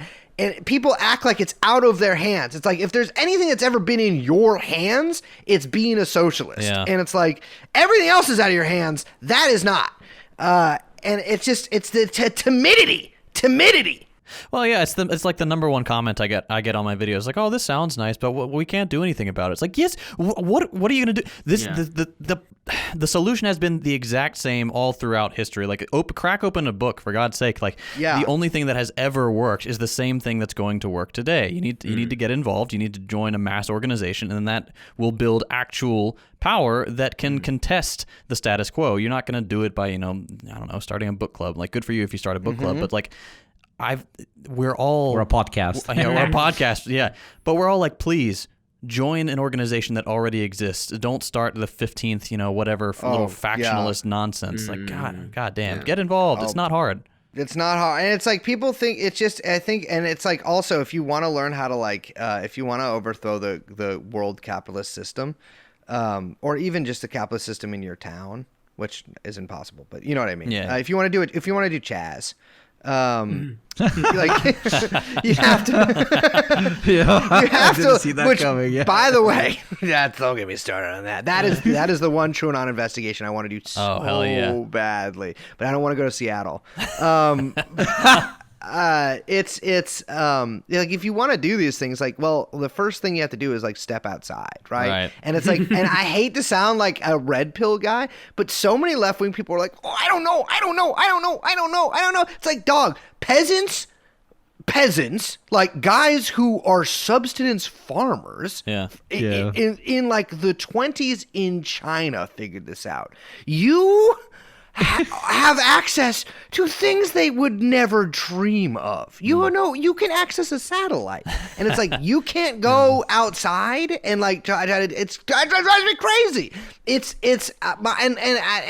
just, that's the thing. People, a lot of people are just, they want to be a pussy, and it's like they shouldn't. You gotta be at some point. Yeah. I got a lot of shit, especially because I said it online or whatever. I wrote a SOCDEM, a social democrat, and a Marxist-Leninist walk into a bar. One tells the other guy, I'm a social democrat. The other guy tells him to go fuck himself, and that he's a Marxist-Leninist. And then they both go home and they don't know anything. Yes. Like, connected to their fucking ideology. What is the difference between these two dudes? Yeah. Like, is there really? I'm sorry, but No, yeah, sure. One could say there was one good comment on that fucking post, which was the Sotsdems are more likely to embrace the Nazis when they come. Okay, Yes. Yes, but that's pretty much But it. neither will do anything about it. Yeah. Neither will do anything. That's the thing. It's like it's talk. You know, it's like you can call yourself a tanky or whatever, blah blah blah blah blah. Motherfucker, you are on Reddit. Yeah. You are on the League of Legends message board. You need to your funky ass is. You can call your cool. You are Rachel Dolezal, motherfucker. You are not like. What are you? You can say whatever you are. It's that is not card collector, dude. you got that Hegel fucking mindset, bro. You are not a fucking Marxist. You're not just saying that you're thank you. It's like, well then you should do something about it. Yeah. Invade Czechoslovakia. Prove it. This is what you need to. In fact, well, it's not a country anymore. But if you think you're a tanky, what you need to go to, it's a small country. You could probably take it over before anyone noticed. That's how they did it in 48. Just get in there. If you got 75 guys together who took enough fucking HGH and had one crazy looking gun, like one of those crazy Israeli short rifles or something that's like a bullpup, because that would freak everyone out. They would think you're a time traveler from the future. You go to Czechia with that and you're like, it's our country now. They'd be like, fine. Okay. Give me that Prague beer, baby. I fucking love it. Okay. Brace. Top 5 favorite conspiracies that turned out to be real. Okay, well, favorite's a tough one. That's a tough one. Or wildest ones, whatever. Yeah, go. I mean, my I don't know if it's a conspiracy per se. I got obsessed with the rat lines after World War II, like the U.S. or not just U.S. but like Western. Yeah, the Catholics helping out the Western. Nazis Western Catholic Compact to get anybody who did the Holocaust a free vacation to Argentina or Bolivia. Yeah. That's got to be my number one. Which is I literally shout. I shout rat lines to any Catholic who tells me, "Oh, you fucking Orthodox Christians, you're not starting to accept, the LGBT community, but the Catholics are slowly opening up to it." I'm like, rat lines, Nazis, fucking saving Nazis. I don't know what the fuck you're supposed to do before you clean yourself from that. You're Orthodox? Born as Orthodox, so yeah. That shit is crazy because you guys look like you found religion from Lord of the Rings or something. It's Lord of the Rings found their aesthetics from us. Swinging around. Yeah. What does it smell like in there? Incense. It's super nice. It's nice. It sounds great. It does seem more like, I gotta say, Islam and Orthodox Christianity seem like the two most religion of the religions. Yeah. Nobody else, and like Orthodox Jews, everybody else is kind of half-assing it. And I will say this: the Vatican itself does look very religious, but in like a it's wild. Yeah. But it looks kind of post-religious. Like people still have the trappings of religion, but they're just like. Yeah, anyways. I always vibe with the Jews since we're giving each other compliments. It feels like you're the only guys who kind of like a community or whatever the fuck. Well, we gave up on believing in God centuries ago. So that was kind of our thing. No, we have a different. I mean, I have family members that are a much more Jewish than I in terms of their dress and the way that they comport with themselves with the world, but that's a sentence. We didn't have. They're Orthodox, but we didn't have those. There we go. And they became Orthodox, which is crazy to me. But it is interesting, especially here in New York. We didn't have these where I'm from, and I thought all Jews were like me. And then I came out here, I'm like, oh, this is totally different. They got crazy hats, and I'm not talking about a little kippah. It's like they got big old hats on. But I would say, all right. So rat lines, number one. Number two, I think. Well, this is probably just because I'm studying this right now. But like the experiments that the U.S. did, the government did on prisoners, particularly black prisoners, during the 1960s, 1950s, 1970s. And probably after too, although we just don't know about it, is astounding to me. Like literally not testing drugs like testing new, this is a new kind of Tylenol, like testing heroin on them and testing LSD on them. I mean, this is a sort of a part of MK Ultra, but it is just like, it is one of the most obviously evil things that if you say it in any, like, there's no way to even scientifically justify it, right? We know what cocaine does to the human body, and if you stay up on 5 days on it, like you can just, and we don't really need to know otherwise. You know what I mean? It's like it mirrors so similarly what the Nazis experiments did on I think a lot of Romani and Jewish prisoners in concentration camps, that it's just fucking mind-boggling. What other conspiracies do I believe in? Oh, so there is a well, not that I believe in, that I really like. So this is actually kind of an anti-communist conspiracy theory. Well, it circles around anti-communism. So there is I can't remember the name of it, but there is a sort of famous memoir of a guy who escaped a gulag and I think walked to India, like through the Gobi Desert and through like the fucking. My mother's They made a movie that. out of it. Yeah, they made a movie out of it. There we go. There is a portion. I mean, this is excised from. They made like a major motion picture out of it. There is a portion of that memoir where the narrator, and this is apparently a true story, he says, is walking through the Himalayas, and he claims to have seen a Yeti. Oh, yes. Okay, that took a twist. Of course. He says he saw a Yeti, and that. I mean, it is a work of fiction, so I'm not surprised. Yes, yeah. And the Yeti had a big mustache and I'm a just big like- spoon, and the Yeti took all of his cookies. Exactly. It's like, no, he just like says he saw it. Like he said he saw like snowmen apes out there that were like Just twice saw the some size of Georgians, apes. bro. But I'm just like, the editor at the fucking CIA or whoever was editing that book, you think he was reading that? He's like, no, we'll just keep this part in. Yeah. Or was there more Yeti that they cut out, but the guy insisted we keep some Yeti in? for anyone interested, I looked it up real quick. It's called The Long Walk. Yes. Long Walk. Yeah, the long walk. But that's not the one with Brad Pitt that goes to Tibet and then the Maoists No, come into no, the no. monastery and they fuck up the paintings that the monks are doing. I remember watching that at 13 and being like, fucking communists are evil. Like it got so like in your like for like 5 years that movie was like in my brain, like these fucking guys destroy like monks' paintings. You know, that was like a part of my personality. Whenever somebody would bring up communism, like, do you know what they did in Tibet? Like I was that kid for like 3-4 years. Yeah. It's. I mean, the other one. I mean, I it's funny because this is one we actually have never covered. I don't think we've covered this, but I fully believe that the U.S. was trying to get Japan to attack us at Pearl Harbor. Huh.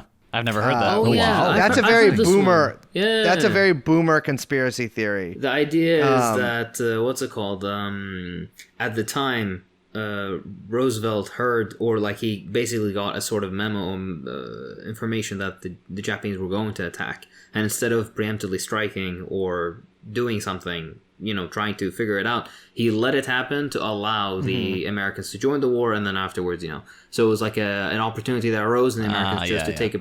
But like there apparently is some very loose evidence to this, but it's all very very circumstantial. And who gives a shit? What, do you think the United States needs a justification? You ever heard of the Monroe Doctrine? I will say if he did do that, that is a scheming, devious move. That is very smart, though. Yeah, right. It's very smart. You get people rocking with you if they attack Pearl Harbor. Yeah. Hey, if someone attacked Hawaii now, I'd be like, Hawaii? Hey, look, every original has the bad remake, and in this case, it's whatever George Bush did. Lamau. Shit. Oh, yeah. But the other one, too, is that I think... actually, this is kind of true for multiple countries. I basically think, like, multiple countries are essentially run by their mafias. And like, which is not really like a very come visit me, baby. Exactly. I was gonna say, especially in your area of the world. Yeah. And sometimes I have to say they are preferable to who's running you guys. So yes, yeah, exactly. I mean, it's either them or us. But I don't know. I mean, there's like various other things. I mean, I would like to know who were the snipers at Maidan, who they were firing on the orders of. There's like a lot of just kind of little things like that. But I got obsessed with reading about both Turkey and Italy later, and essentially like how the political systems there Same run. country. They're all that's all fake countries. And one other thing too is the Philippines as well. It's it's been a while there during the election. And I got to tell you, the craziest political system you've ever seen in your motherfucking life. But the big thing out there is that they think that there's that the ruling family, the Marcoses. Bongbong Marcos, the current president, his father, Ferdinand Marcos, have secret gold that was given to them by a hidden tribal family that actually was the richest family in the Philippines. They are not a real family. This is like a fake family that is like a folk tale, but they like secretly are like multi-billionaire, like, you know, crazy richest people in the world. And they gave the Marcoses a bunch of money. Actually, the Marcoses just stole the entire country's budget, but and that once they're able to be in power, they can disperse that money back to the population. So there was a lot of people who thought they were going to get money from the Marcoses, but there's also other people thought that he had Yamashita's gold, who was a Japanese admiral who apparently people say he was a general, not an admiral, who had a cargo ship laden with gold in the harbor at Manila that was sunk by the Allies, or maybe it was sunk in a different part of the island, whatever. Apparently there's a lot of gold out there, and there's actually a really good book about it. I can't remember the guy who wrote it, but it's like a Western dude that wrote it. And there's just all kinds of like crazy treasure hunters have tried to find it, and people think the Marcoses have it. And so that would be my favorite sort of conspiracy theory, because it's like not solved or proven or anything. And that brings us like to what we were talking about previously. Like, imagine if you have insane amounts of money. Why do you want to hang out with fucking kids? You can literally fund trying to find lost treasure. Absolutely. Imagine looking for treasure hunting. So fucking sick. Yeah. Treasure hunting. I would do that like nonstop. Like literally, only like I would hire like 50-50, so I don't sound like I'm choosing sides. Half Wagner, half Azov guys to like protect me on my big boat and just look for fucking treasure. So fucking nice. Politics aside, if you need to hire mercenary bodyguards, you can hire anybody, right? Like, you just want to hire the scariest guys. If you're doing a non-political activity like searching for treasure, it's okay to hire the Aryan Brotherhood. It's okay to hire them. They're scary. And yes, they might kill you once you find the treasure, but that's why you've secretly sold out to Mossad, who unfortunately are also working with them. And so then you triple cross them with the Chinese. See, and the Chinese will not betray you because that's comrades. And that's how we get Xi Jinping to push the first domino. Yeah. He's like, he needs I to have start been waiting working for ancient treasure. Why does Xi Jinping have Russian accent? Now I don't know. But I get ancient treasure and now I switch to full communism, bro.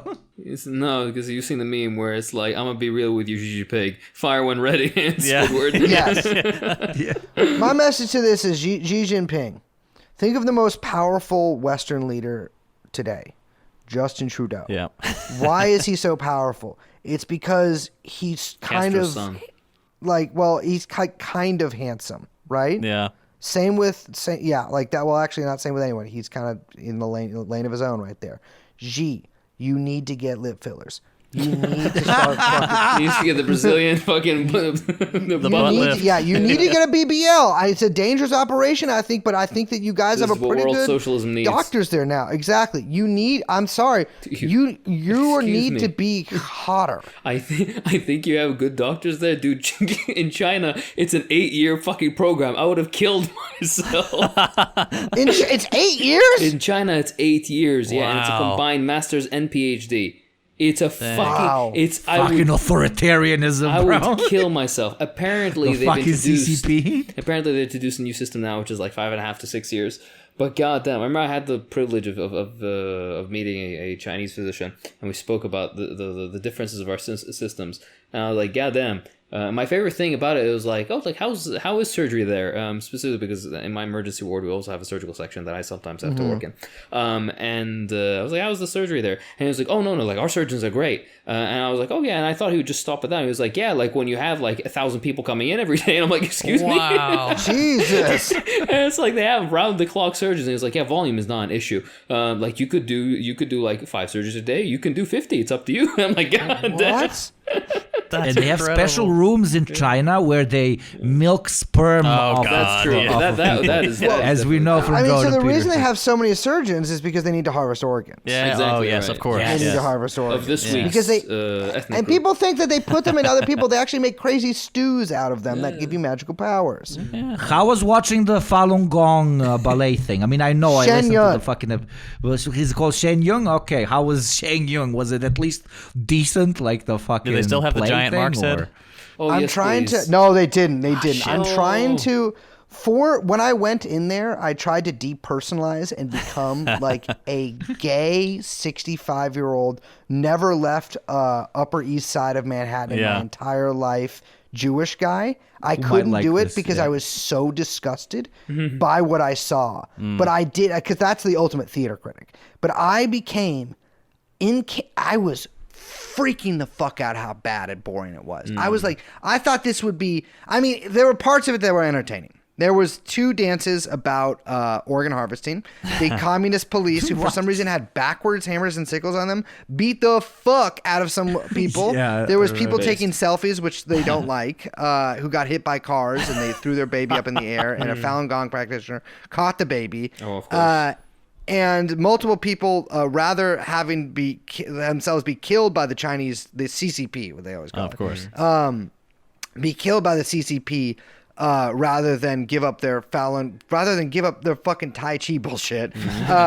And then my favorite thing is, so what I like is I like a good ethnic cult that's got a freaky white boy in it. Yeah. And, like the thing is, if you are, and I don't mean to be racially ChatGPT guy. stratified here, is a ChatGPT guy in a cult? Sam Altman? No, because I remember the white guy that performed in the show. Yes. Oh, It in the looked show. like an AI. Yeah. Anytime there's like the Moonies or like Falun Gong or any of these organizations that are like, this is a cult from Asia and there's a white guy in it, I'm so immediately interested in why he's in it.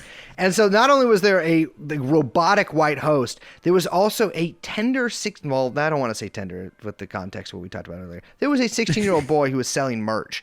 And I was fascinated by this dude. And I was talking to him like, so how'd you get into this? Like, and I guess his parents were into it. But it's like, that is a crazy, I mean, I guess white Americans have always loved, I mean, we Being were really cringe. into the guru Yeah. shit too.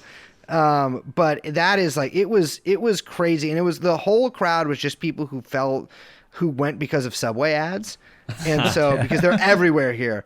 And it was just, it was a lot of really confused people, especially after the second act. They had no idea what the Falun Gong was and had no idea this had to do with like, I mean, it says China before communism, but like, I think that they think they're like, oh, this is just China 5,000 years ago. So Yeah. it's like China before the modern day. And I think people were just like, what the fuck is this? Yeah. Yeah, at some point, from what I remember you saying, they started actually like showing what they actually believe in on screen and shit, and people were starting to, like very visibly losing them. We're losing shift in their seats. Yes. People were like there were people around us who were like laughing, like what the fuck? Nice. Because it was like it's like Windows 98 graphics, like cutscenes or whatever. It's like cutscenes from a video game you buy in like 2001. Yeah. And like of them going to heaven and then of course of the world, and it ends on a very apocalyptic note. Of course. So wait, it ends in a very apocalyptic note. Yes, Because the world is communism. China destroyed. before communism is basically like apocalyptic Exactly. hellscape. Okay, understood. I gotta be honest, I don't think there's anybody out there who is like, man, China before communism rocked. Yeah. Like, I know a little about Chinese history. It kind of sucked to live in China for most of it. Yeah. It's interesting that that's what they chose as their main kind of like argument or like talking point. Yeah, definitely. Yeah, Sorry, Hakeem. because you know how long the Long March was? These motherfuckers walked for a year. Yeah. I'm not walking for a year unless the shit right then really sucks ass. Yeah. You know, like that's a long way to walk. You just walk all of China. People weren't doing that because it ruled. No, what are you talking about? Foot binding? Oh God, yeah. Look, they used to fuck the flaps. Hold on. Ah, Jesus Christ. Before that, the egg monopoly. One guy had the egg monopoly in all of China. All right, don't you want to bring that back? If I could go back in time and talk to one person, I would want to bring that guy on the podcast. It's especially stupid for them to pick like pre-communism thing. Like the main thing you I like my fellow like my Maoists and so on, sending my kisses and blah blah blah. But you just literally send them a link to the wiki article about what happened when they killed the fucking birds, and that's it. Like literally, end of those motherfuckers are always chirping. Yeah, that wasn't a part of Maoism. That he just did that. You know, it's not like his diet was a part of Maoism. This is obvious joking on Hugo's part. The much more important bit is the reason that the stupid show ends in apocalypse is because there's no more monster energy. All right, that's the point. Of all right, no. you won't get your 600 milligrams of caffeine with fucking taurine or whatever the fuck you people drink. Oh my god, that's not good. Yeah. All right, Brace, if that is your real name, I've got one more question for you. Let's see if you can handle this one. So the Twitter Military Tribunal has determined that you, among other podcasters, are a Fed. Please defend yourself. Federal agent of the FBI? Federal agent. You are infiltrating. You are controlling their minds with content and posts. The extensive political organizations, leftist political organizations of the United States. As you know, they have their tentacles everywhere. So you are a Fed. All of Chapo Feds. Maybe even explain. Yeah. It's funny. I always Liz is definitely not a Fed though. Like 100%. no, she is. She is. Brace, I'm not sure, but a Polak, they're not letting a Polak. They're the fucking FBI. You're fucking crazy. Well, they would tell her. Yeah. But it's funny because people always like point to like the stuff that happened in the 60s and before that the 50s and stuff too, like Congress, CCF and all that stuff. But it's like. There is left are these people infiltrating? Yeah. Like what do they think? Like if Chapo Trap House never existed, what would be different today? No disrespect to those guys. It's true about us too. Yeah. And it's like I think the way that stuff used to kind of bother me, right? Because it's like Fed jacketing or whatever is a literal COINTELPRO. Yeah, exactly. Right. And so it's not even that like I'm worried that people in real life are going to think I'm a Fed. I just am like, how do you not see this? Yeah. But I think what it really is, and what actually bothers me about it too, is it's like people have crazy lore about me. I mean, people have the most crazy fucking out of pocket, insane shit about me, and I never say anything back to it because it's like that's unbecoming. And like I heard that. Sorry for interrupting, but I heard that like Liz's great grandpa or something worked for like some air company that also worked with Boeing or something. I mean that was the funniest thing because he worked for the fourth biggest airline in America. Oh my God. At one point, people were like, "It's a CIA airline." It's like, well, I'm sure they did work for the CIA, but I don't think that makes it everyone who worked there is CIA agent. He's a commercial pilot. I mean, people think that I'm like a crazy, I have fortunes dating back, blah, blah, blah. It's like, I don't think most people actually think any of this stuff. I think it's like really it's funny. People will be like, if someone ever was like, people act in parasocial ways, right? Like people get really attached to you and like, sometimes have crazy views about you. I think of this as sort of like the opposite end of that coin, right? Where it's like, people have this sort of like parasocial attachment, but it's a negative attachment. And like, I don't think that like, I mean, maybe somebody is delusional enough to think that like there is a Fed is like doing a podcast to, I don't know what, to dissuade the left from some, I don't know. Yeah. It's like the logic doesn't really play out, but like, I think at the end of the day, it kind of just creeps me out in the same way it would creep me out if someone was like, I love you and like, I'm obsessed with you. And like, there are feds in America, right? Like there are feds, I'm sure, in left-wing organizations to some extent. I don't know if there's feds like really doing, like, I don't know if the podcast thing is like where they're putting their finger. It's not worth it. Maybe it is. I mean, they have their we'll say they have their own podcast, and it's dog shit. Like, we listen to the CIA podcast, like, man, they've got like infinite resources at their disposal. The CIA podcast is horrible. Yeah. It's horrible.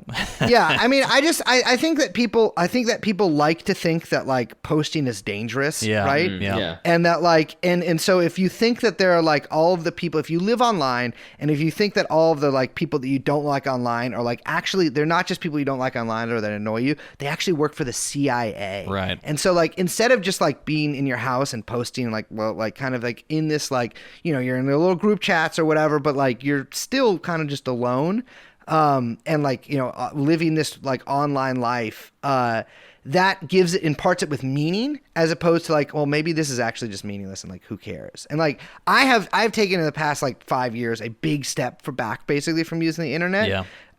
Because it gets addicting, right? And it kind of affects the way that you think about things, and it's like it makes you, I think, in many ways, a worse person. Mm-hmm. And so, like, I just like, I have empathy basically for anybody, even if they're like a hater or whatever, because I think that the internet like really brings out what's functionally like neuroses in people.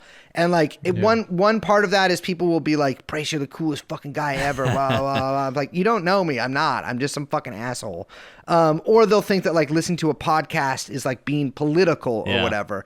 When it's like, no, it's, I mean, you can maybe get some political ideas, but like at the end of the day, you're listening to a podcast the same way you might watch like a documentary at most. Right. You know, no action has been taken. Yeah. And no action has been taken. You've listened to something. Maybe you've learned something, but it's actually probably, and I hate to say this, It might much lead easier you to learn an something from a action book. potentially, but at the end of the day, it's The most you better can do, entertainment. if you do a podcast, the most you can ever offer people in a real way is to inspire them to read a book. Yeah. You know what I mean? Yeah. Like or not it's kill so- themselves. Like, that's one thing. or we not can kill do, themselves. Yeah. But then that gets into a weird thing too, where it's like like you have this like weird. That troubles me a lot, right? Because like people will hit me up with like some pretty tough stuff about themselves. Like, I know you think you know me, and I'm like not equipped. we actually don't know each other. I'm not equipped to do this. Like, and that's just another side of this decaying society. And so, yes, I do work for the CIA. But I work for the CIA's HR department freelance, and they've asked me to help people by giving them a parasocial attention. No, my whole life I've made people go crazy. I don't know why. Well, there you go. I guess we're all feds at the end of the day. Everybody who's not us is also a fed. Honestly, I can't wait for my fed arc, because I've got, like, my dad worked for Pfizer for 20 years. One of my brothers is a finance Vaxxed? bro. Yeah, he's vaxxed. Believe it or not, yeah. He went, which shows me that he's not a true believer. One of my brothers is a finance bro, and he's doing like really weird stuff with like crypto billionaires. And the other brother he works for Exxon. So I am so sick. Yeah, Dallas. Yeah, it's the most evil place on earth. Well, that's a stretch. It's a bad place, but yeah, once people start probing my like family relations and stuff, oh man, I'm gonna get some deep Fed lore. I can't wait. My whole family is either war criminals, scammers, or fucking just mob. That's your birthright. That's your birthright for going that back region. 10 fucking generations. Yeah. But no. I'm saying this because literally I am unrecruitable. Like, nobody ever in the history of my bloodline has been a Fed. Like, at all. Like, quite the opposite. So there we stand. Actually, from this podcast, though, the guy who got the most, like, Brace maybe don't know this, the most, like, conspiracies about them being a Fed is the guy from fucking Iraq. And guess what do they think? you know what? I remember seeing someone trying to like get you online at one point. Because his English is too bad. I think they said you were faking there's being no way a Iraqi. fucking Arab talks like that. Why would you fake being Iraqi? No disrespect, but like that's like faking being from Albania. Dude, this is first of all, number one, yes, exactly right. Number two, I love the fact that they're like, oh, he's faking being an Arab, an Iraqi, and he's faking being a physician. Arguably, Arabic being the hardest possible fucking language to learn just from scratch, and being a physician, which takes a fucking master's degree of 6 years. Oh my god, I remember one guy. The long con. Yeah, I remember one dude commented on a video a long time ago, and he was like, "Yeah, like if you're really a physician, then why don't you take a video of you doing your job at your hospital?" I was like, "Oh yeah, let me just dox myself real Let quick. me record your broken dick, do bro. that. Like, Oh my god! Speaking of which, though, my family repertoire, of which I'm very, very proud of, is basically entirely made up of religious, religious militias that killed American soldiers. Hell yeah. Sick. Body. Yeah, it's funny because I do like my family was like industrialists back in the day, but like my whole life growing up, my dad was a journalist. Like they blew it big time, and so I didn't really because I'm related to some like a wire company called Belden Wire, which I found out about when I was 16, and I wrote them because I wanted a microphone cable because I was in a band, and I got no response. And I was like, well, I guess that's that. I think my brother later tried to apply for a job there, and they also just didn't respond to him. If I'm a proper communist, I'm supposed to literally blow my brains out. I have an unironic document from the reactionary part of my family, the proper, anti-communist or whatever, dating back like 200 plus years, that we're like some fucking Austrian blue bloods. Like, counts. No way, yeah. I have a fucking document. So like me being a communist, a literal fucking descendant of some dog that I am fucking ashamed of having in my bloodline is probably like they are, if there is a heaven, they're probably not in it, but they're probably like helicopter fucking spitting from That knowing reminds what me, fucking... my mom is super proud of being a daughter of the American Revolution. Classic. I gotta tell you though, if I was gonna be in the CIA, dude, do not make me be like a communist guy who has a Reddit about his podcast. Yeah. Like that is like I'm sorry, like sucked. Like what assignment did I blow to get assigned that, right? Like that's give me like make me the cultural attaché at the embassy in China or something. So you can be killed like all the other Exactly. Well, the cultural attaché, I'm like, I'm just like, maybe I'm going up to the live streamers and being like, have you guys heard of the red pill? Have you guys heard of the red pill? Maybe you guys should have less babies. Like back in the day, it used to be they send you to like fucking Alaska to sit in like a hut at minus 40 degrees. But now it's much worse. They send you to like create a podcast with, in my case, an Iraqi and a fucking Texan. How do you guys schedule these, by the way? Not easily. What time is it? Don't fucking start. What time is it where you are? Don't fucking start. It's so fucking difficult. It's 10:15. It's not that late. Hakeem's like, excuse me, boys, I'm going to be out for 2 weeks because I'm doing one single surgery on a very large man. Oh my god, dude! And I'm just hangover all the time. Yeah, exactly. No, it's not easy, and again, like all of us also have like proper jobs aside from this. Yeah, not me. So I mean, okay, stop saying that. But so then it's like, oh yeah, what will happen is you think we'll have a meeting, and then we'll have a 2-hour window to record, and afterwards I start a night shift. So we have to like everybody has to fall right at the appropriate time. They got your funky ass on the night shift and the night doctor. Yeah, that's when you practice dark medicine. Dude, I wish it was arcane arts. No, it's just fucking intoxications and other don't even get me started. You ever been injured bad? By a patient? No, just in general. I would not say on the podcast. Okay, gotcha. Yeah, I will not say on the podcast. They never got I've only been in the hospital because I got a fucking the free clinic fucked up, the free dental clinic fucked up my tooth so bad that I ended up having a motherfucking root canal. What's it called? No, I had a root canal after. No, I had an abscess. Abscess. And I had these goddamn nurses at the fucking at clinic in the fucking at the end of Van Ness Street in San Francisco. I go in there and they're like, oh, we have a dental clinic now. I was going to the free clinic. We have a dental clinic now. Come to the dental clinic. I go to the dental clinic. They're like, hey, listen, you haven't been to the dentist in 14 years. Guess what? Only 3 cavities. I say, thank you so much. 2 cavities they fill. I say, come back for the 3rd one. We don't have time today. I come back for the 3rd one. They drill maybe a little bit too far. I say, hey, my tooth hurts. They accuse me of pill seeking for 2 weeks. I collapse at work. I go to the hospital and they're like, dude, you have a giant abscess in your mouth. And then it leaks through my tooth and I spit out pus for the next 2 weeks. Yum. This is normal to Hakeem. That is my favorite conspiracy, though. That is my favorite conspiracy. That all doctors are secretly fucking evil, and that they're like all diseases have been caused by doctors, except Hakim, because I love Hakim personally. Hakim is my what was that name that Hitler had a driver who was Jewish, and he literally killed 6 million Jews, but for his driver he was la la la la. He's one of the okay ones. He even wrote a letter to fucking whatever. But Hakim is one of the good ones. But when it comes to doctors, because most of the time doctors always tip and tap away at the computer. You look at what they're looking up, they're Googling ibuprofen. Oh my god. They're just looking up drugs. Oh my lord. Which I guess I do too, but I'm home. Okay, it's so much more. I'm not gonna start.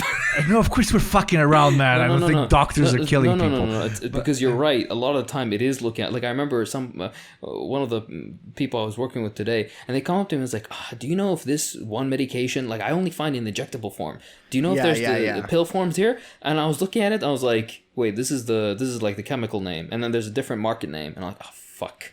Oh, Jesus Christ. No, I know why they look it up. I know why they look it up. I don't expect every doctor to have a memorized list of medication, everything interacts with in their head. I do expect them to give me... To not open up the Wikipedia page of Bones, yes. Yeah. And the television show Bones, too. Not even the real things Bones.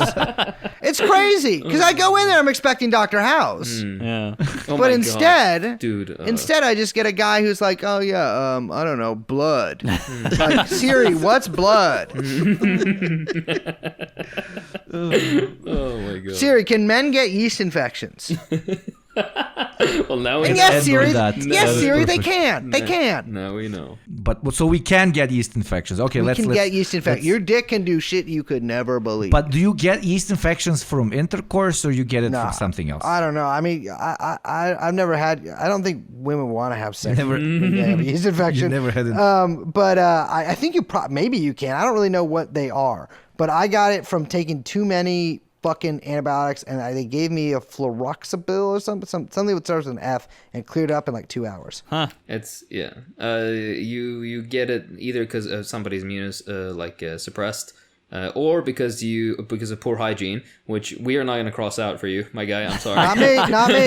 No, I had pneumonia. I went to the Somali Free Clinic in Minneapolis. They told me you got pneumonia. All right. Then. Did they do an X-ray?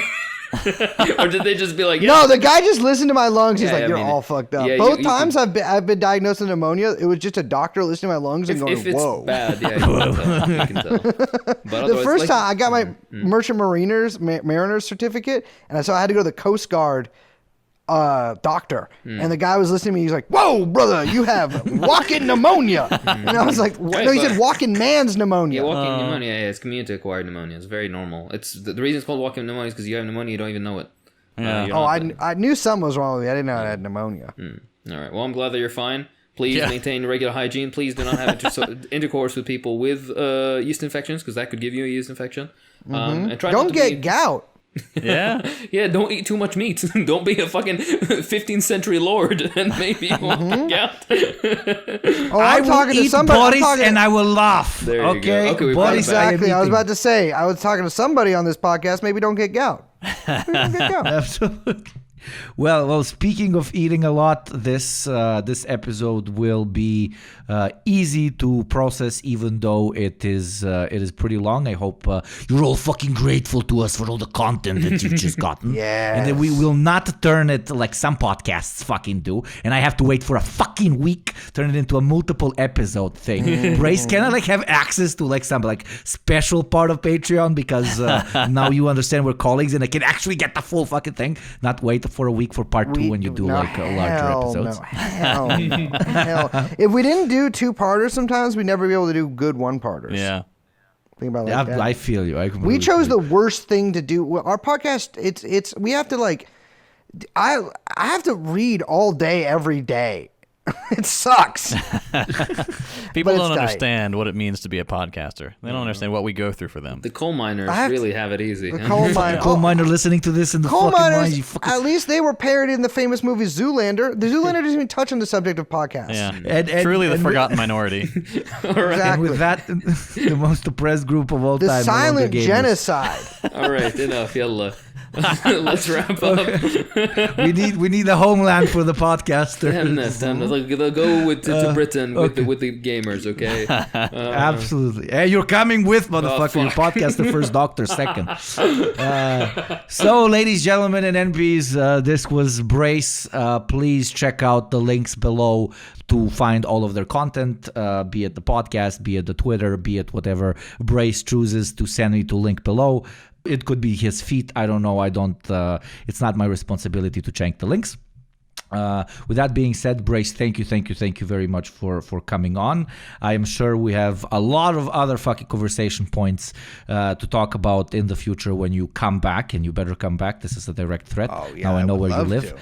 To everyone listening, thank you very much to all of our Patreon supporters. If you would like to help the show stay as independent as possible, check out Patreon and get some extra benefits like free episodes, additional episodes, early episodes, Patreon community, and like hangout sessions and shit like that. With all that said, this has been the Deprogram. I'm JT. I'm Hakeem. I'm Yugopnik. I'm Brace. Oh, Lord. Do a Coindexter for me. This will make my day. This is a birthday gift for me. Birthday Can you do Nazi Pinocchio? No, I can't do Nazi Pinocchio. He's passed.